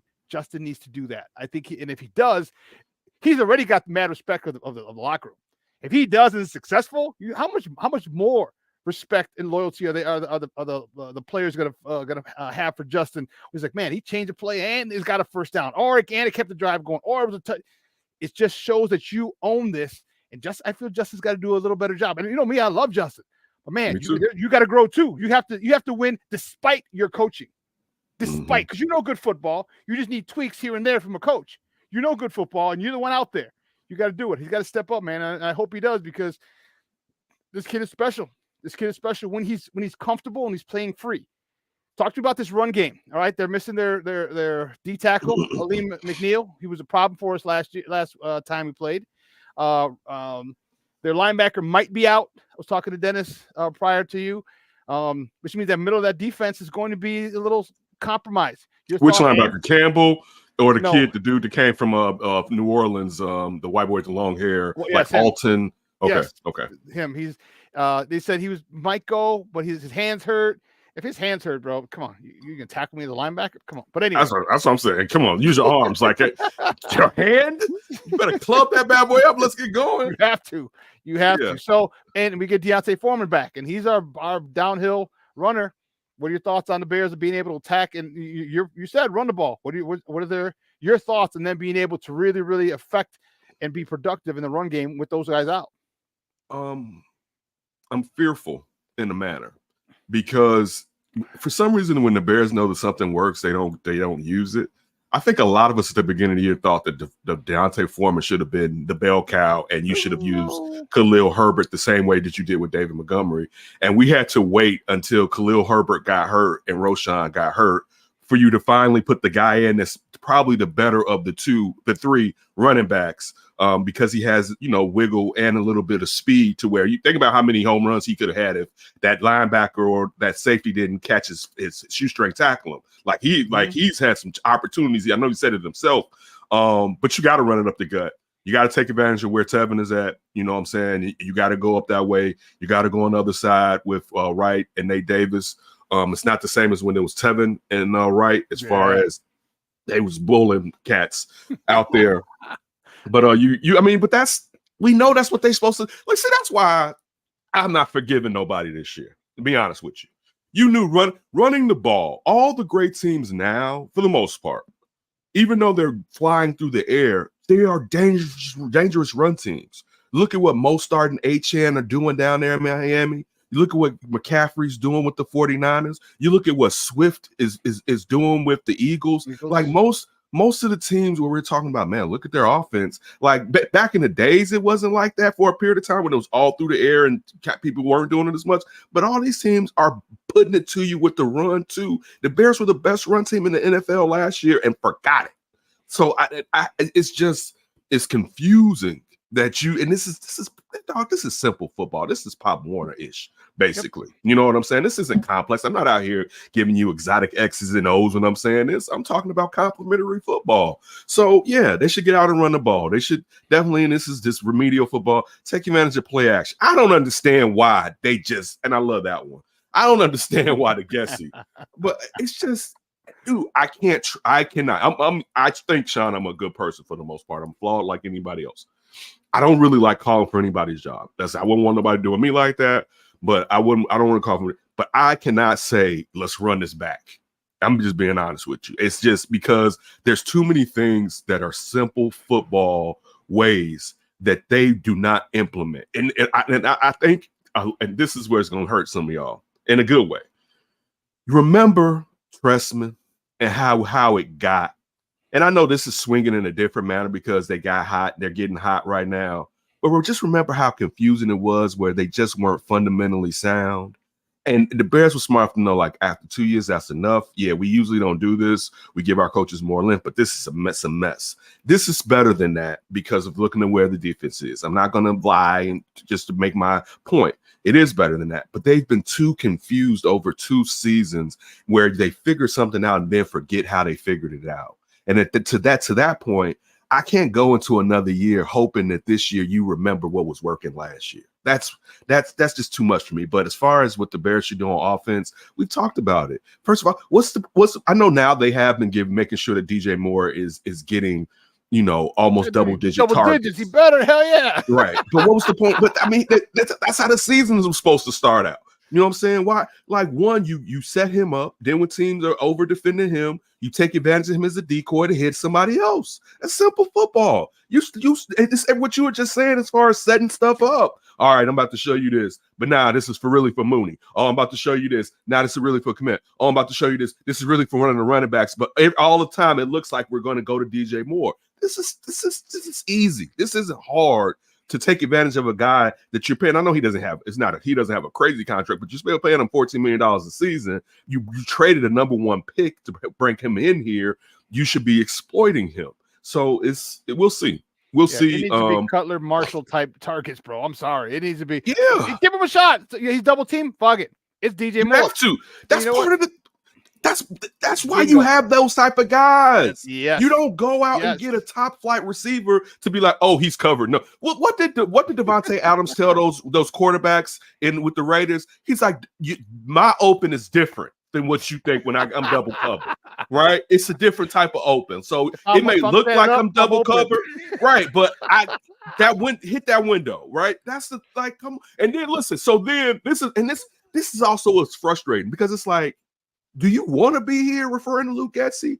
Because I would have made everything on Justin. And the stuff that we saying, I would have implemented it, and you would have had to find out if Justin can consistently do it or not. Right? Because I'm giving y'all the plays. That would be my excuse. If the kid's just not getting it done, but you haven't done that. You have been the weakest link, consistently the weakest link. But again, I know. I didn't mean to go off on a damn. Sorry, baby. That's cool. We're passionate about it, bro. We're passionate about it. Give me your thoughts. I know you said you don't want to see, but what about the argument that, hey, this defense is number one against the run? This defense in the pass is middle of the pack. Last year, we're literally 31st and 32nd. What if how upset would you be? Or give me your thoughts if they say, hey, listen, you could stay Eberflus, but your boy Luke, he got to go. And he goes and gets who's going to come here and be an offensive coordinator for a coach on the hot seat? Who? Remember, that's how you got Shawn Desai as your defensive coordinator, right? He's doing work too, boy. I'm not. No, but we had to work now. we had to go through training him. You know what I'm saying? Like, yeah, he took years to get to where he's doing work. But you just think about that, where no one's gonna be like, "Yo, I'm an offensive coordinator. You know what I want to do? I want to go sit with this lame duck coach for a year so I can move my family, then move him again." You know what I'm saying? Like, if you keep him, I don't think he's gonna be a lame duck coach because he's not gonna have the option of going to get a new guy. Like, I don't want a new. If you keep Eberflus, I don't want a new guy. I don't want a new guy because then if for some reason a new guy for what? What do you mean? Like Johnson, the OC from Detroit, or someone who's one of our first-time OC. I don't want one of those because any success that the Bears have, he's gone. He's gone, and now you got to start over. You can't live. I told you this when people were saying, "What if Luke Getsy is good and he leaves?" You do not live in fear, because one, if you bring in someone who is smart and intelligent, one, he teaches your coaches and your head coach those type of systems and things that they can hopefully implement and bring in somebody else. You do not say, "I don't want the best in case he may leave me." Is not the way to go about it. No, you want the best. If you want but the thing, if you want to see what this offense can be, think about everything you just said. Everything you said earlier means you want Ben Johnson. Ben Johnson not coming here to be our offensive coordinator. He's going somewhere to be a head coach. But what you said is you want that type of offensive coordinator. Why would those coordinators come here to be with him when there's a chance it can all go to hell next year and he may be on his way out? That's why don't even play this game with Matt Eberflus, because we've seen it too many times. You say, you know what? I do like what you've done with this defense, but it's a cover 2 defense. I could find somebody to run that. This isn't like the most exotic 3-4s where we're every game plan, we're shifting and doing something different. Bill Belichick, this ain't that. You know what I'm saying? I'm not trying to take away from what he's done, but to act like he's the only person. Like you said, the run game is the run defense is phenomenal. The pass defense is middle of the pack. I'm not saying that's the worst. Looking at where they came from, I'll give him some props. But to think he's the only person that can execute that, I'm not going to sit here and say that, because it's not the most complex defense that they're running in the NFL. We've seen cover 2 guys come and go in this bad boy, so I don't have to hold on to Matt Eberflus. The question is still, how is he as a CEO, as a head coach? That answer is not a good answer. Let me tell you this, and there I'll disagree with you. Is X's and O's last year? You have to take that into consideration. The fact that he was stripped of the defense, was stripped down to the studs. Still 7-8 one-score games. Okay, and here's the compelling reason that I think that he's staying. He has not lost that locker room. There have been coaches who've had a 3-game losing streak where people start mouthing off. people start coming out and you start hearing fractures in that locker room. That has never come out of that Bears locker room. And to go through 14 straight and guys are still, they're frustrated. Of course they are. But you have no one coming out and really popping off. That shows that the players believe in him. And he kept saying, we're close. We're close. Yeah, they were close. We kept losing one-score games. We're doing this and that. But they were close. That shows that they believe in him. That shows that he's got their attention through a brick wall for him. And as far as you're talking about the offensive coordinator, no. Some people are just better at coordinating. All right? Vic Fangio, all right, went to be a head coach. I got it. He went up there, got his ass kicked, and what did he realize? You know who is? Head coach. You know who's better? You just answered your question. You know who's better at coordinating? Matt fucking Eberflus. Yeah, that's what he's better. But look, my point to you is, but you can still get another guy for him. But being a head coach isn't his strength. Like you're absolving him of everything that's happened on the offense, and he's the head coach. He told us he's the CEO. I'm not absolving of it at all. He's the CEO. He's the CEO. He says I sit in with the offense. I sit in with the quarterbacks to give them a different way. You're absolving all of that because the run defense is good.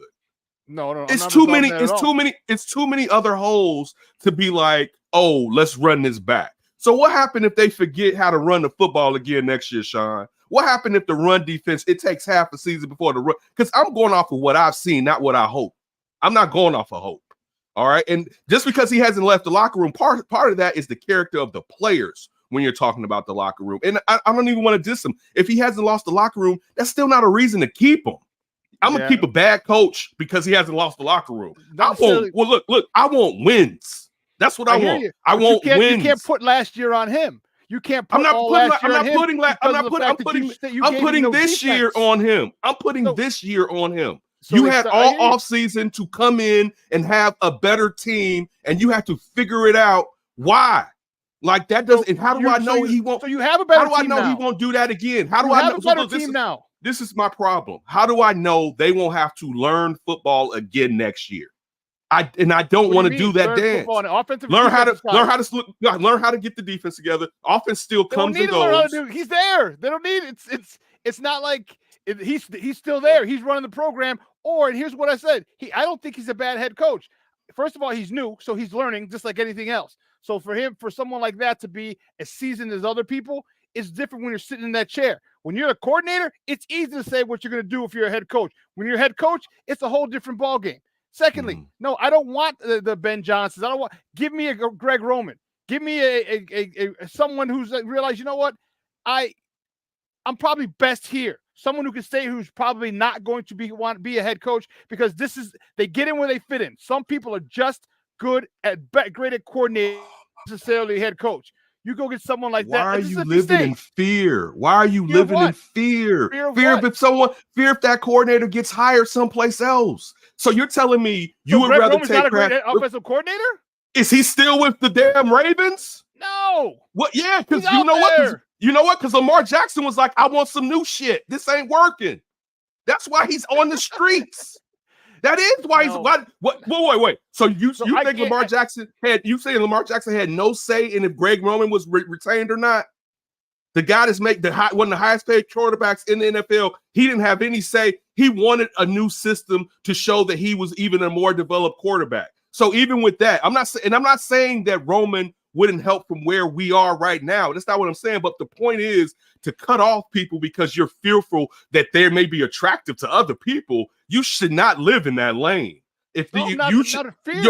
Your general manager should be able to know and have a list of guys who can come in and exceed, but you would want the best guy to come in here and set this up, even if it's better for another guy, rather than have someone be somewhat mediocre. And like, I can't vibe with that. For me, that dude, and that's cool. You don't have to, because I'm not asking to do that, because we're bringing in a guy who will teach. If you can bring in a Greg Roman is well versed in handling quarterbacks with Justin's skill set. He's well versed. Mm-hmm. Okay, so now you don't think I doubt it's gonna be Janako, but I think the whole offensive staff might be gone. But whatever, whoever the next guy is behind him, the quarterback coach, they're gonna be learning under him. But Roman's not the kind of he's not unless Jimmy calls him, and I think he may be waiting to see what Jimmy's doing up in Ann Arbor. But what I'm saying is, you got a guy there who's can mentor the next guy, who can show him, and if he does go, fine. But Greg Roman's most likely not going to be a head coach. Some people know their lane. So he can be here for 2, 3, 5 years. And then if he wants to move on to another gig, cool. But now you have somebody underneath him. I don't want not a one and done. I don't want a one and done guy, because how much can you learn in 1 year? You can learn somewhat, but you can't learn a lot. Give me 2 or 3 years and then you bounce. I got you. You want to do it? Ben Johnson's not a one and done guy. He stayed. So why can't we get a Ben Johnson type? Is my point. Like you just said, 2 years is fine. I'd rather have the better of the two. And if he walks, he because walks. I want an OC who. And then special let me finish this point. Let me finish this point. Differently, even with the Greg Roman, there's only a certain level that he can take the offense to where it doesn't develop to the next level. And we've seen that with Colin Kaepernick, and we've seen it with Lamar. But I'll also say this: Greg Roman. Why would Greg Roman come to be with a lame duck coach? It doesn't mean he's a lame duck coach. He's got it. Probably going to have. If you keep Eberflus, this is a big if. He's not going to be 1 more year. It's going to be a minimum of 2 years. Minimum. Oh, it's a check. I'll give you, and that's really my biggest fear. And I'm upset with you for doing this, right? Why the fuck do you want to Dick Duran this? Because that's what's going to happen probably. They mess around, bring him back next year. They have a decent year. Then the year after, he going to fall on his face. Then we're going to be like, why do we do that? And we knew better. I don't get it. I don't get it. If you want, and here's one of the things they talk about culture in the locker room. And if you want a guy, and you talked about there's guys who can run this, there's guys who can run this cover too. I agree. There's a guy who's about to get fired right now, Ron Rivera, who's run this defense. Now, he may not want to come back to Chicago because of the way he left. Cool. I get it. I respect it. No problem. But if he does, you have a former Bear who's leading Chicago Bears defense very well. And if he doesn't want to come, cool. I got it. There's another guy named Leslie Frazier who's out on the street, another former Chicago Bear who can run this defense just as well. You can go get guys who can run this, and now you want Eberflus to be that CEO? Cool. I'm okay with it. And that if they keep him, that's all if they keep him. That's if they keep him. Two things. Why do the guys have to be former Bears? One. They don't have to. All right. But that's what you gave me. You gave me former Bears. And this is the thing. You know why? This group think, the group think that we do, where it's this, I don't like the paint nails and they got to be a former Bear. Dude, I just want winners. That's what I want. I don't. And then another thing, just real quick. I don't think Matt Eberflus would be smart enough to pull a Lovey. I would not have a guy that I know they would take my job in a heartbeat. If Ron Rivera come, first of all, I don't even know if Ron Rivera would come here to be a defensive coordinator. Right. But if Ron Rivera, but still, if Ron Rivera came here, Matt Eberflus better start packing his stuff up. All right, like really quick. Because now, first of all, he's a better head coach than Matt Eberflus. So isn't that what smart people do? You hire people smarter than you to work for you. No, because you don't. No, you don't. So now you're not going to fire you. No, you don't, because you're too afraid they're going to leave. Fire you. You don't. No, you don't hire people smarter than you, Shawn, because you're too afraid they're going to get hired someplace else. No, you're not. You just said that. I'm afraid of these guys. Somebody may like I'm afraid because I don't want I don't want it one and done. If it's a one and done, now if you get a guy and he leaves after 2 years or 3 years, of course I wanted to. You by all means feel free to go do your stuff. Why do we operate? Oh, okay. And this is a Chicago thing. Why do we live in fear? I'm not living in fear. Yes, this is fear. No, because you're afraid. Fear. You're afraid nobody else can run a cover two. Oh my God, nobody else can run a cover two. This guy right here. You got a bad coach, and you're giving him more chances. I thought you liked Justin Fields, because this coach has not helped Justin Fields. So, why are you keep giving someone who's messing up opportunities? Isn't that the definition of insanity? That's my point. So you want Justin to be better, but you want part of the reason he hasn't developed to continue to be the head coach. I don't think that floats in my opinion. I don't think his. I think Getsy's gone. So the fact, but he's in charge of what Getsy does. I understand, which is why he's gone. Which is why I think he's gone. I think he was the CEO guy. I'm the CEO. I'm just not a defensive coordinator. I'm a CEO. Right. I'm on both sides. So he's openly said he's in charge of what happens on offense. So why are we saying he has nothing to do with it? You've been a coach. The head coach can tell you, go for it on fourth. Listen. I know you want to do all that bullshit. Run the damn ball. Hey, Hey, simplify. The head coach is in charge of the final, whatever finally happens. So we can't sit here and just say all the offense is on Luke Getsy. No, it's on Matt Eberflus too. It's on Matt Eberflus. And guys, we're joined by Ken Davis, host of the Under Center podcast on NBC Sports Chicago, talking Bears football passionately here on Shawn and Maya in the morning on Sports Zone Chicago. You know, you talk about him being the CEO, and you talk about the guy gave you two defensive coordinators, and you say they don't have to be Bears. They don't. They just need someone who's very proficient and been able to run a 4-3 defense, all right? Because you're giving someone a playoff caliber defense. Now on offense, I need someone who can coach a special player like Justin. Quarterbacks like Justin, as in vogue as they are becoming, they're not all blessed with the same skill set. So I need someone who's coached the Colin Kaepernick, and he's coached a Lamar Jackson. He's coached and has been successful in both of those places. That's the guy I want. That's the guy I want.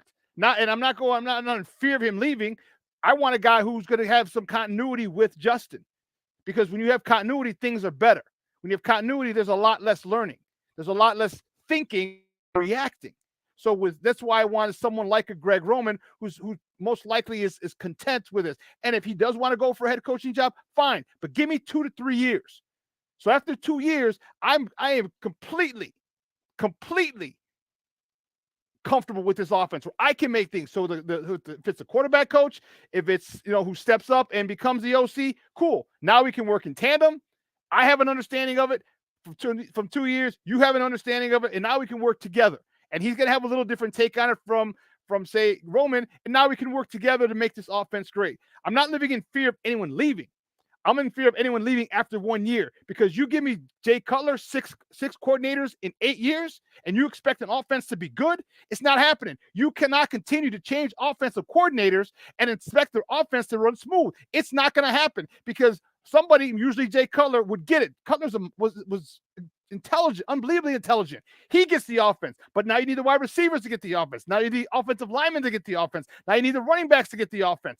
Everybody at the different positions have to get the offense. You can't change it every single year. 6 and 8. Justin, 3 at Ohio State. He's had 4 in 3 years. Or didn't he have a laser too? 5? What's his 4th year? Ryan Day, Nagy, Laser, Getsy. So he's got 4 in 5 years. 4 coordinators, 4 play calls in 5 years. That's not going to help. That's not going to help.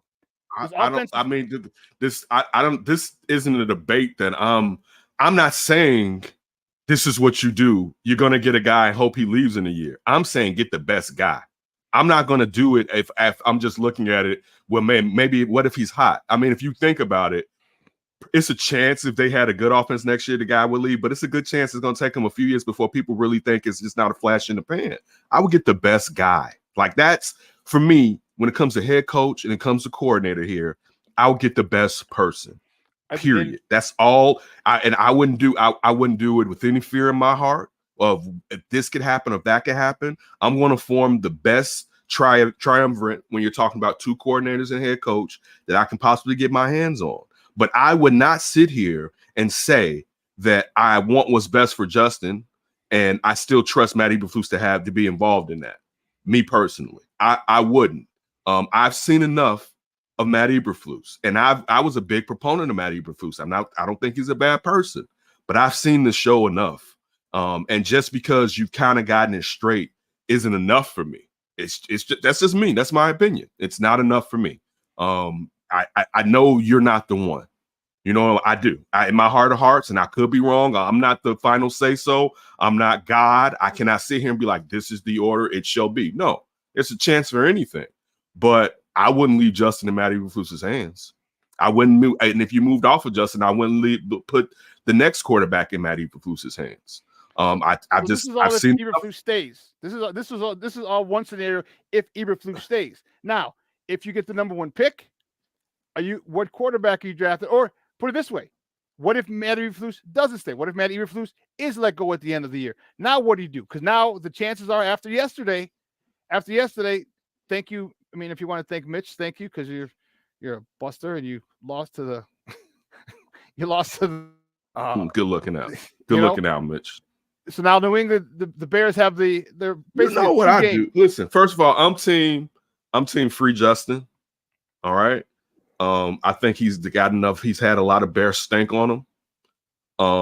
I would hate for this team, this organization, to be the reason this blue chip prospect doesn't prosper and get the money that he should earn in the NFL, and isn't shown how bright he can be with the system that's properly put around him, with a coordinator and a head coach that know what the hell they're doing. So that I would. That's why I definitely wouldn't leave him to Matt Eberflus. You know what I'm saying? I definitely wouldn't do that. But if I'm moving off, you know what I would do if I'm moving off of Justin. I told you I came in here talking about I'll draft Caleb Williams. Like, and it'd be be done. I would draft him because of what he can do on the field. Like, that's what I would, and I would have, and I would have five. I would have 5 more years. But wait, let me finish. I would have 5 years to sit there and spend as much money on both sides of the ball before I have to pay Caleb Williams. If this defense is trending in the right way, I can sit there. I can go out and get that other trench player that the Bears need, and this is a heavy receiver draft, so maybe you don't have to just take that wide receiver in the first round. But I'm gonna go get that other weapon on the other side of DJ Moore. I'm either gonna get a 3 technique in the first round or a tackle. You know, like that's probably which way I'm gonna end up going, and then I'm gonna look for a young guy that, if he's a one-trick pony at first, to be the opposite of Montez Sweat in the second and third round. It's probably what I'm going to be looking for. Because with those fixes, you can definitely have a playoff team next year. But still, I worry about who's running it, because I've seen people run it that sometimes seem like they forget how to do it properly. But that's what I would probably do. I confirm you that I don't think that Luke Getsy's learning too, but I just don't. He's reverted, and the thing that bothers me, he reverted back to it. Like, if you screw up and you change and you continue to go with the change you made, I'm cool. Like, if Luke Getsy had said, you know what, we're running Justin Moore. Now we got 3 running backs this year. So here's what we're gonna do, Justin. We're not gonna run you as much. We're gonna really hand the ball off to these guys, but we're gonna have it incorporate and make sure that people still know you can run and add you more of a passer, as opposed to, you're not gonna run anymore, you're gonna pass. It's the same shit they did with Mitch. All right, you have to. That transition has to be smooth and has to be gradual. That was my first thing, and then after he called, then you had to do it again, and now he had a couple of good games, averaged 300 yards last 2 games before he got hurt, and then then you want to go back. Like, don't continue to go back to who you are. That's what bothers me, which is why I said you go get Greg Roman, you go get someone else, go just again someone that's going to be here. You give me someone that can coach this type of special player, man. I'm happy as a pig in slop, because he's you need to coach him differently. He's got the skill set. There's nothing that any other quarterback can't do. It's mostly between here, athletically, the skill set. People say, what can he do that any other quarterback can't do? He's got a phenomenal deep ball. He can put mustard on the ball. If he's got that last throw to DJ Moore last week is fine. He can release it at different arm angles. He can throw on the run. He can throw back and up. He can throw run into his left. He can throw run into his right. He can drop it in the bucket. He can put a little humpback line drive over a linebacker. There's no throw he can't make. There's nothing that any other quarterback in the league can do physically that he can't do. So now he needs to be coached up properly. That's all I'm saying. Now, what if Matt Eberflus is gone? Who would you like to be running the show? Come on. Let's first go to Ann Arbor. And while we're in Ann Arbor, if he says no, let's swing past Detroit and pick up Ben Johnson. You know, it's a few guys that those are at the top of my list, if I'm being honest with you. I would probably it'd be easier to get Greg Roman if you get Harbaugh. Yeah. I wouldn't. I'm cool with that. I'm not anti Greg Roman. I'm anti not getting the best guy out of something else. But the thing, I want to get back to something you said.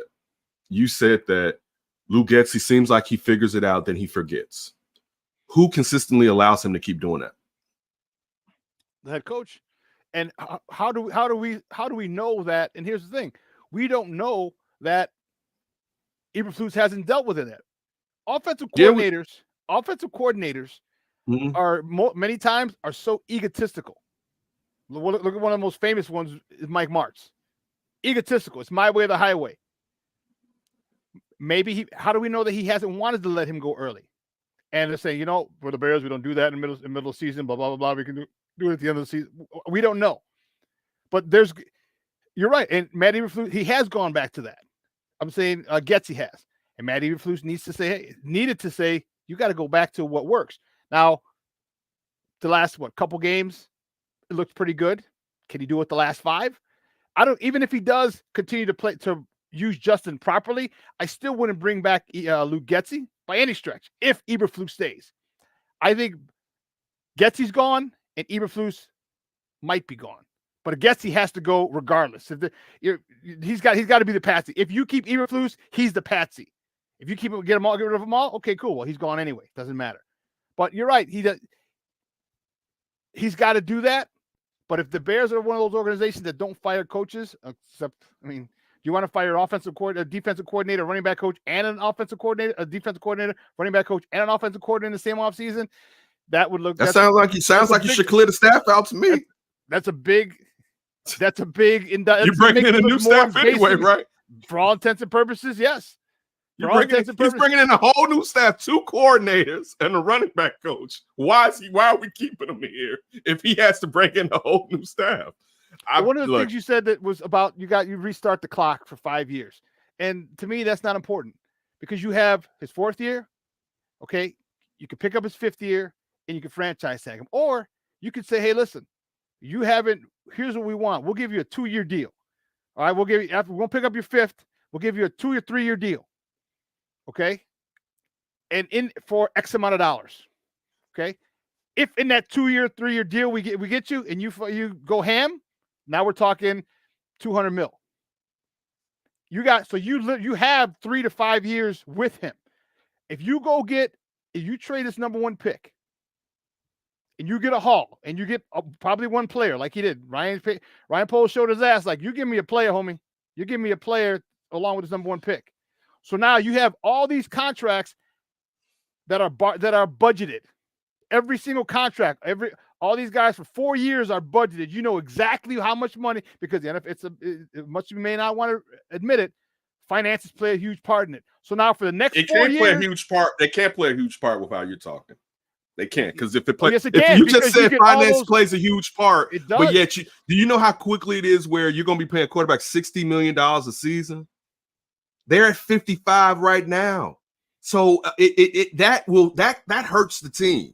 Which is why you get a much cheaper deal. Why would he sign that? Why would he sign that? Why would he take less? Why? Because he hasn't proven himself yet. Okay, so you're going to franchise. You Kirk Cousins him basically is the only option. If I'm Justin, I'm not signing that.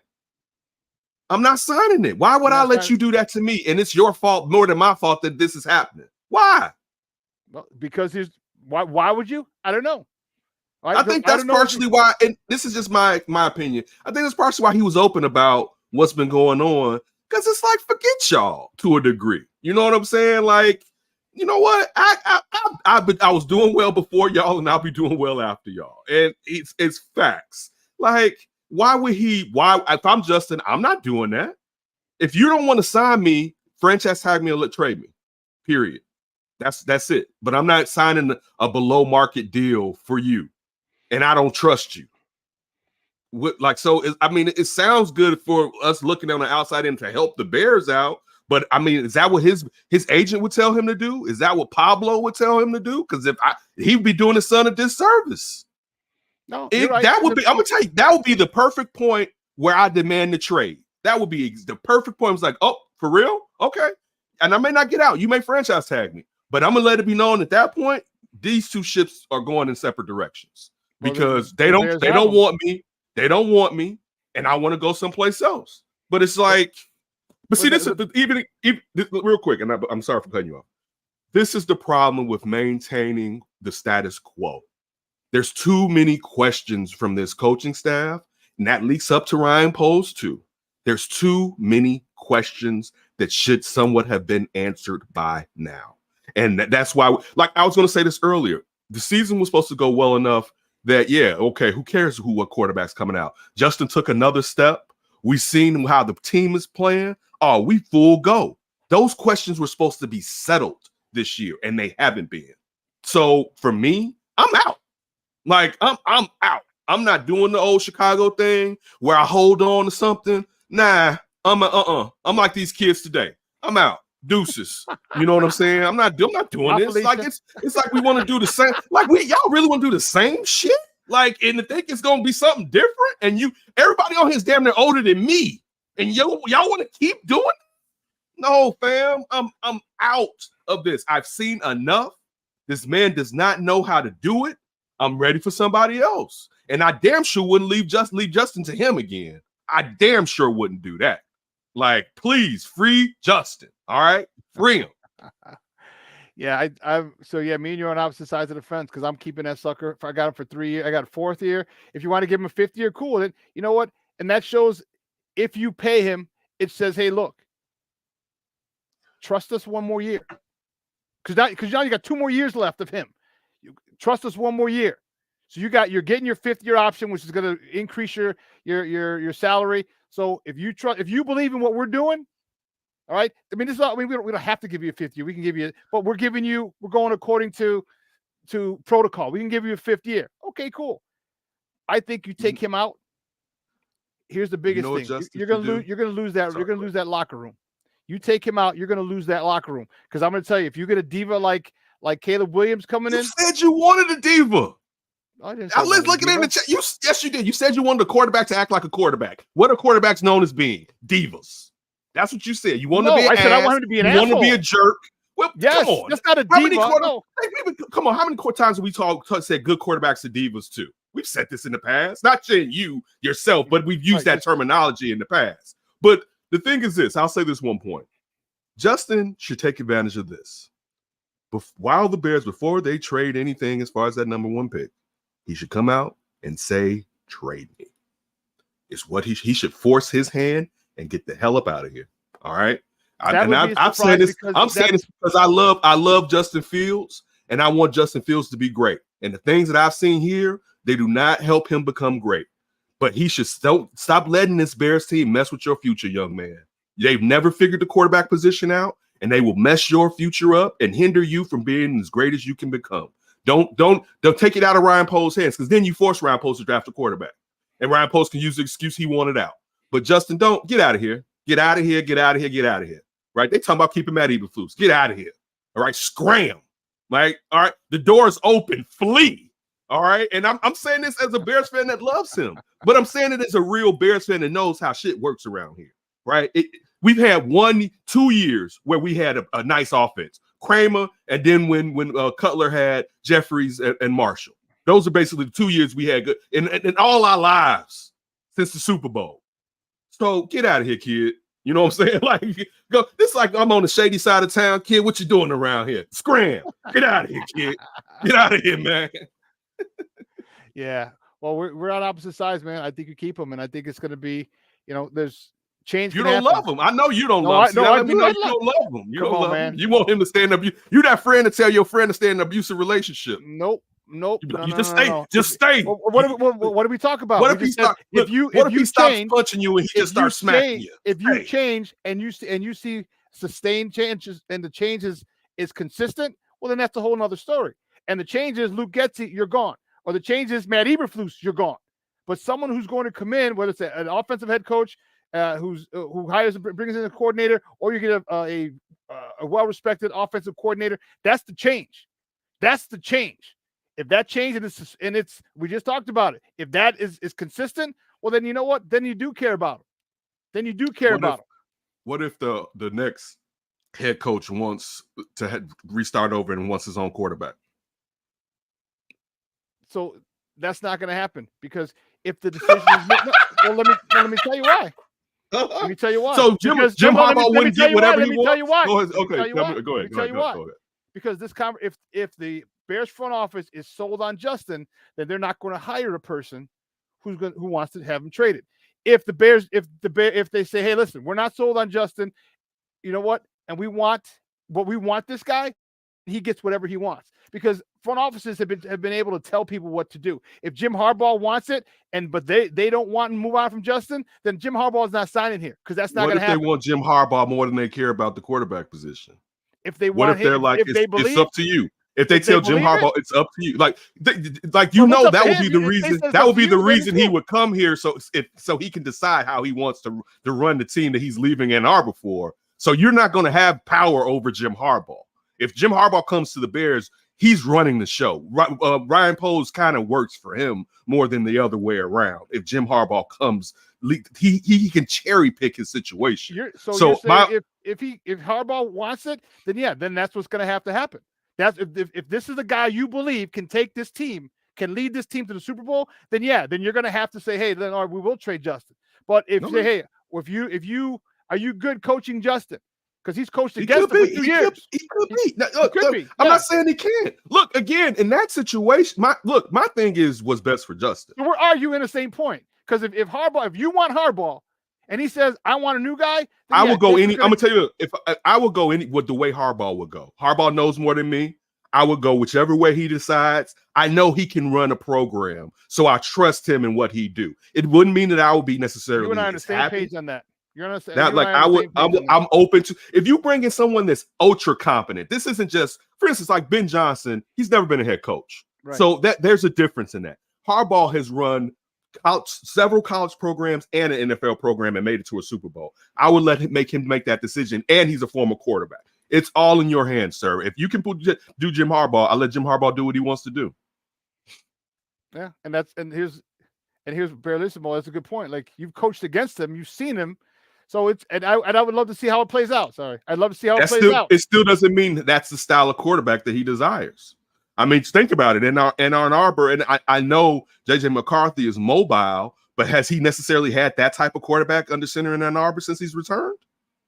No. So it may not be. He had one guy, but he wasn't very. Yeah, good. one, but it may not be. It may be a Kyle Shanahan type of thing where I like a little blandness on my quarterback.